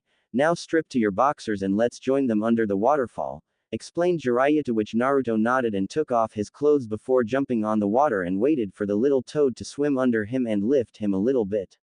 In minutes, they began to receive the brutal punishment of gravity as the 60-foot waterfall came crushing on their shoulders. Jiraiya immediately made the simple's hand seal and began to control his chakra inside him, thus ignoring all sense of pain from the water falling on his shoulders. The toads were as well not bothered by the water. However, Naruto was finding it difficult to concentrate while receiving tons and tons of water on his shoulders. Seeing this, Jiraiya instructed Naruto as to the key of getting this exercise, that was to focus 100% on the chakra traveling inside him and worry not about pain on the outside. Closing his eyes once more, Naruto made the hand seal and tried to focus on his inner chakra. It took a while, but then he managed to let loose of the pain from the water and straightened his posture. This exercise served as means to get to know your chakra better, in means of knowing just how much is needed for everything. Also, as Naruto learned how to do it, all of his senses of the outside world simply vanished, thus entering in a sort of trance. The toads looked at him and were surprised to see the blonde already being able to meditate before returning to their trance as well. Back to Naruto, he reached a state of self-awareness so great that his mind began to race through all the events of his life so far. Naruto often wondered what he could have done differently, so he was imagining all these situations and placed different scenarios like he using the techniques he knew now against Haku and Zabuza or even against Neji at the Chunin exams, also the fight against the Kagaya and also the one against Sasuke at the Valley of the End. Naruto was doing just like the pervert instructed. His chakra was traveling through his body. However, when his chakra reached Kyuubi's cage, it woke the fox who in turn opened his eyes to see that in front of him, Naruto's chakra was filling the entire room. Very interesting, the brat is focusing on manipulating his chakra inside his body and he happened to focus as much of it here near my cage. Nevertheless, I can see that his chakra capacity increased ever since he left with the pervert to train. I guess now the imbecile will learn to fight and not embarrass me again, said Kyuubi as he closed his eyes once more and returned to sleep. A couple of hours passed and Naruto was still feeling his chakra when, suddenly, Jiraiya landed a hand on his shoulders, making Naruto open his eyes. When he opened them he realized that the sun was just about to settle down and then he looked to a smiling Jiraiya. You managed to complete the exercise, Naruto. Why don't we head back to the inn and get some sleep? Tomorrow, we'll begin your Rasengan training and I kind of hope that you can complete it by tomorrow, despite it not being your goal for this year, said Jiraiya, earning a nod from Naruto, before they went to the shore and grabbed their clothes. On the way to the inn, Naruto and Jiraiya discussed about Naruto's attempt on meditation. Ero-sensei, I wanted to talk to you about the fox, asked Naruto earning a look in surprise from Jiraiya because of the subject. When my chakra reached the fox's cage, the usual tension inside that place was suddenly diminished greatly. Do you know why? Asked Naruto, to which Jiraiya turned to think for a while. Naruto, the seal placed on the Kyuubi's cage acts according to your chakra. It's possible that since you overflowed the room with chakra that the seal acted strongly against the fox, thus controlling its urges. If this is true then your chakra capacity must have increased the last couple days. While we're here, you'll be doing this exercise more times. Today you managed to reach the state of trance, thus being able to look inside your own body, but meditation has also the purpose of self-awareness and that's where I want you to be at the end of our stay here in River Country, okay, explained Jiraiya, to which Naruto nodded. A couple hours later, both were at their room snoring like crazy from chakra overusage. Next day The next day, Jiraiya and Naruto stood at a clearing in order to complete the one-handed Rasengan. Naruto, the first phase of the Rasengan you already know how to do, let's attain to the second, okay? After it, we'll move to third and final phase. Summon close to 20 cage bunchins and begin training, keep this pace and if you manage to go to the next one, do it. While you're doing this, I'll visit one of my sources around these parts, said Jiraiya, to which Naruto nodded, before seeing the pervert leave the premises. Turning once more to the empty clearing, Naruto made the necessary hand seal for the cage bunchin and used the equivalent chakra to summon his clones. However, instead of 20, Naruto chose to summon 40 clones, in order to attempt the Hari Jizu technique while the others and the real one would attempt the Rasengan completion. The Hari Jizu wasn't that hard to master since Naruto on the first try had pretty much covered the basics. The problem now would be to figure out how much chakra would be needed to cover the entire body with the technique. With Jiraiya . After leaving the brat alone to his training, Jiraiya traveled a couple miles before reaching a house in the middle of nowhere. Clearly a simple two-story house in the middle of the forest would be considered like that. When Jiraiya knocked on the door, he heard what seemed to be a couple yelling to each other before a man opened the door and shouted angrily at whoever it was in order to vent out the frustration of marrying a bitch. Upon seeing the target of the man's frustrations, he realized the huge mistake he made and immediately apologized Jiraiya for the mishap. My excuses, Jiraiya-sama, I didn't see it was you at the door. It's just that Sasama is behaving like a bitch these days and it is being tough to get some rest around here, said the man known as Kurama before seeing Jiraiya wave the man off as in dismissing the issue. No problems there, Kurama-san. Now I was wondering if you could give me information regarding this man, said Jiraiya as he gave Kurama a picture of AC-ranked Konoha missing nin called Azato. Kurama, after seeing the picture, recognized the man instantly and informed Jiraiya that he asked for shelter to the River Country daimyo and the man gave him a house to stay not far from their location. Jiraiya appreciated the information and asked if Kurama could draw a map for him. Sure, I'll draw you a map, no problem. I'd ask, though, why are you after a C-ranked missing nin? Surely he wouldn't be of concern to a Sannin such as yourself, asked Kurama, though Jiraiya smiled and simply said that he would like to have a small conversation with the man and be on his way. I'm not of a hunter, Kurama, so I'll just leave the job for them. I'll just talk to him, in order to acquire some info, that's all. Thanks for the map, by the way, said Jiraiya, to which Kurama nodded and then returned to the house where his wife started screaming for him to get a job instead of sleeping all the time. By this time, however, Jiraiya was far away from the house as possible. He needed to check if the information was accurate before he came with Naruto to battle this guy. Little did the blonde know that Jiraiya wanted to test the boy's fighting skills against a number of opponents, so he acquired the latest copy of Konoha's bingo book and selected a few enemies he knew Naruto would be able to beat. At first, he wondered if the hunter nins would be angered with him for taking away their subsistence, but he dismissed it, seeing that the book was thick enough to provide a good number of hunts for everybody. Upon arriving at the place indicated on the map, Jiraiya smiled upon finding the house and even the man he was looking for, returning from a forest nearby with wood on his arms for a fire, it seemed. Smiling once again, Jiraiya turned and returned to where Naruto was training in order to see how the blonde was faring with the Rasengan. With Naruto .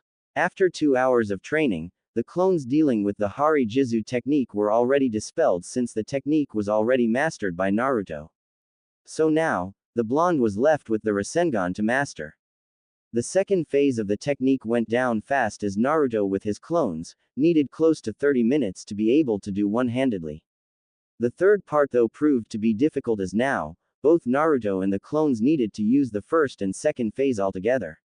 Also, since Naruto was unable to do the technique, he was hard-pressed not to simply use a clone to aid him and the technique would be completed. However, he needed to concentrate and finish the technique today. His hands, though, were already trembling from practicing for so long, so he stopped for a while and let the clones continue, since they didn't feel pain. The clones protested a little but returned to doing the Rasengan single-handedly. Minutes passed and the technique was slowly being formed, only to dissipate seconds later. It was unnerving to say the least. Getting annoyed, Naruto dispelled the clones and immediately felt the rush of information inside his head. The technique was almost complete, so Naruto wouldn't need a bunch of clones to cut the time. Resting for a while, Naruto decided to rest a little bit from slight chakra usage and loss of stamina. This was the scene that Jiraiya came. The pervert was surprised to see Naruto resting a bit because of his excess chakra capacity, but he chose not to press it. After all, getting the blonde to calm down for a while was like a gift for the old sensei. "Hello there, Naruto, how's the training going?" asked Jiraiya, earning Naruto's attention. "I managed the second phase all right, but the third is a whole different thing," said Naruto, though Jiraiya was certain the blonde wasn't telling the whole truth. Jiraiya wasn't one of Sannin for nothing, and he asked why Naruto didn't manage to finish the Rasengan, even though Jiraiya knew Naruto used more than 20 clones to master the Rasengan. "Tell me, Naruto, have you been working on something else beside the Rasengan?" asked Jiraiya, seeing Naruto playing the innocent, before he made hand seals and said Ninpu Hari Jizu, ninja art, underworld guardian spikes jutsu. Jiraiya was astonished to see Naruto's hair growing, enveloping his body completely. He knew the blonde would work on more than one area at the same time because of the clone's assistance, but he never figured that Naruto would be able to master the Hari Jizu technique. "Well, it seems you managed this technique already, so I'll teach you another using the hair, but on a later date. Now show me your Rasengan so far," said Jiraiya, to which Naruto nodded and extended his arm. After focusing the necessary chakra, the ball began its formation before being completed for 2 seconds. Naruto cursed once more his inability to do the damn technique, but Jiraiya was too much lost in wonder to hear him complain. The technique execution was flawless and all it needed was to maintain the technique's rotation and strength instead of stopping after getting the ball done. Is it possible that this brat managed to truly learn the Rasengan in less than 6 months? Thought Jiraiya as he heard Naruto continued the complaint. "Naruto, stop complaining and try maintaining the rotation and force of the technique instead of releasing once making it," instructed Jiraiya, to which Naruto cursed once more and attempted one more time. This time though, he did as instructed by Jiraiya only to see the technique completed right in front of his eyes. Both he and Jiraiya marveled to see the energy being contained within a small sphere. Congratulations Naruto, you managed the Rasengan single-handedly. Now it's time to learn how to expand the ball's size, to at least double of your current one. However, I believe we covered enough ground for today. So let's wait for tomorrow for more training. Now, remember when I said you would get to face different opponents? Asked Jiraiya, to which Naruto nodded, before receiving the picture of the missing nin. Naruto, this is serious right now. I understand you're getting stronger and you have a good battle experience for a chunin, however you still need to feel the pressure of fighting someone who could kill you if you're not careful enough. I know you sensed Momochi Zabuza's killing intent and I agree was quite threatening, however you didn't sense the full killing intent cause it wasn't directed towards you, but at Kakashi instead, explained Jiraiya, earning a nod from Naruto, who understood what the pervert wanted to say. A ninja is required to kill, and as such, he's also subjected to being killed by the one he was supposed to eliminate. Killing someone was a strange concept to Naruto, even though he remembered being seconds away from killing Haku at Wave Country if he wasn't able to control his urges. So you're suggesting that I kill this missing nin? Said Naruto, to which Jiraiya nodded with a serious expression. I wouldn't do this normally Naruto, however your first kill is going to be tough on you, believe me. Ask any ninja in Konoha that has killed already and they will tell you how hard it was to overcome this phase. Nevertheless, while as dangerous, it's necessary to overcome this for the future, said Jiraiya, to which Naruto let out a sigh in dismay before agreeing with the idea. So what do you know about this man's abilities? Asked Naruto, to which Jiraiya smiled and showed the man's page from the bingo book. The man called Azato is considered a C-ranked missing nin with skills equivalent to a chunin. He is a mid-level fighter with knowledge of Kaiden ninjutsu and proficiency in taijutsu. His Kaiden ninjutsu was limited though, to a couple techniques, so according to the book, it wouldn't be life-threatening.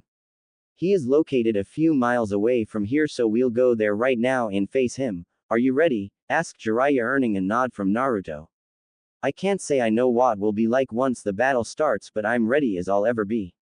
After all, it's either kill or be killed, right? Said Naruto, receiving a nod of confirmation from Jiraiya, who smiled and then asked Naruto to follow him. On the way, Naruto asked Jiraiya if he was supposed to fight more of these missing nins for his training before seeing Jiraiya nod in the negative. This will be the only one. The next ones will be people from other villages, since you'll have to face different enemies with different abilities in order to improve your abilities as shinobi. With enough battle experience, you'll be able to choose exactly what techniques to use and when to use them. Now, let's hurry before our guide disappears on us, said Jiraiya, to which Naruto nodded and followed the pervert towards the place where Naruto would have his fight. Near the missing nin's location hiding behind a tree, not at all bothering to hide their presences, since according to Jiraiya, they were testing the man's awareness of enemies. Naruto saw his target and frowned a bit. The man didn't look much, probably 20 years old, but his presence wasn't as strong as those he faced before, probably low chunin level, Naruto wondered. Jiraiya turned to him and observed Naruto for a while before smiling once again. The boy was learning faster than he thought. Naruto was analyzing the man, hoping to learn as much as possible from Azato. Naruto, I'll leave you against him. It will be you who will defeat him. I'll be close by in case you are in need of help, okay? Asked Jiraiya before seeing Naruto nodding at him. Okay, I'm ready to do this, said Naruto as he began to approach the enemy while suppressing his chakra. Naruto wasn't stupid to hope that he would be able to sneak behind the enemy and simply slit his throat with a kunai, however he hoped, at least, to cover as much ground as possible in order to have the upper hand in battle. After a while, when Naruto entered the open field, he took out a kunai from his holster and only waited for an attack from Azato, which soon came as the man flipped his body fast and threw a couple of shurikens towards Naruto. Using the kunai, Naruto managed to block them all and jump in order to be in front of Azato, before addressing the man. Azato, from your crimes against Konoha, and as a shinobi from the village, I'll be the one to kill you, prepare yourself, said Naruto before taking his stance of fighting. Azato, for his part, began to snicker in total underestimation at the blonde's abilities. Get serious, kid. What are you, a genin? I thought Konoha would send hunter nins against me, not a little genin. I guess they underestimate me, stated Azato, earning a snarl from Naruto, who didn't like being underestimated like that. Underestimating the enemy isn't a nice thing to do. You could be caught by surprise, but I'm afraid that is only one way of knowing this, doesn't it? Asked Naruto, earning a nod from Azato, who at least would like the warm-up of beating a genin. From out of nowhere, Azato charged against Naruto with a powerful punch, but Naruto managed to evade and twisted his body and landed a straight reverse kick on Azato's chest. The man was taken aback by the sudden increase of speed and even passed his hand on the wounded area, surprised that it was hurting like hell. Looking at the blonde, the man snarled in anger. How dare this boy, Azato thought. He decided to not hold back anymore. Molding some chakra, Azato began some hand seals before whispering Kaden Gukaku no Jutsu, fire release, great fireball jutsu. Suddenly, the fireball erupted from Azato's mouth and charged towards Naruto. The blonde, for his part, smirked at the insignificant size of the fireball. Both Sasuke's and Jiraiya's fireball were at least 3 and 4 times bigger respectively, and he managed to dodge it. Charging some chakra on his feet, Naruto used it to dash to the right and charged against the man with a straight chakra-powered punch to the man's jaw, before hitting straight on. Because of the power behind the punch, Azato was sent flying. Naruto, however, didn't stop his attack as he made hand seals for Gyorai Shin no Jutsu, Torpedo Needles Jutsu. Instantly, chakra needle began its formation around Naruto's body, until he shot them straight at Azato, who was still in midair. The needles hit the target and immediately, Azato's body was pierced multiple times. Instantly, blood splattered everywhere and the man fell down on his knees, since some of those needles happened to pierce the leg's muscles. Azato looked at the blonde now with blood in his eyes. This technique was strange, he thought. Azato wasn't familiar with the concept of chakra manipulation, since he was still Chunin when he left Konoha. However, he knew a normal genin would know how to use chakra like the blonde used. Looking at the blonde one more time, Azato found that he was now feeling fear. He knew someone would come eventually and that he would have to face whoever it was, but he was in no way prepared to die. As the blonde approached him, Azato could see the boy's eyes as not familiarized to the world of killing. His pure cerulean eyes did well to show Azato of Naruto's innocence regarding the true way of the ninja. Naruto, for his part, wondered what he would do right now. Clearly, the man was incapacitated since his needles managed to pierce his leg's muscles, so his movements were nullified. However, the thought of simply grabbing his kunai and cutting the man's jugular sickened the blonde to no end. The blonde wondered if by killing others, he would be compared to the one living inside of him. If I can't do this, what will happen if I'm unable to deal properly with those who pose a threat to Konoha? Thought Naruto as he picked his kunai once more. Without thinking, Naruto did pretend that he was pulling off a band-aid. He positioned the kunai on the guy's neck, and without wondering any more about what may happen from now on, Naruto did killed for the first time. He just killed a man who was already beaten. Instantly, Naruto's eyes were lifeless as he looked at Azato's dead body while knowing it was him who killed the man. Jiraiya was already there by his side and wondered what the blonde must be thinking right now. The fight was quite one-sided, and if Naruto used the Rasengan, the fight would be over before it started. However, the whole point of fighting missing nins was learning the harsh reality of killing like a ninja, and Naruto would just have to face this issue and surpass it with time.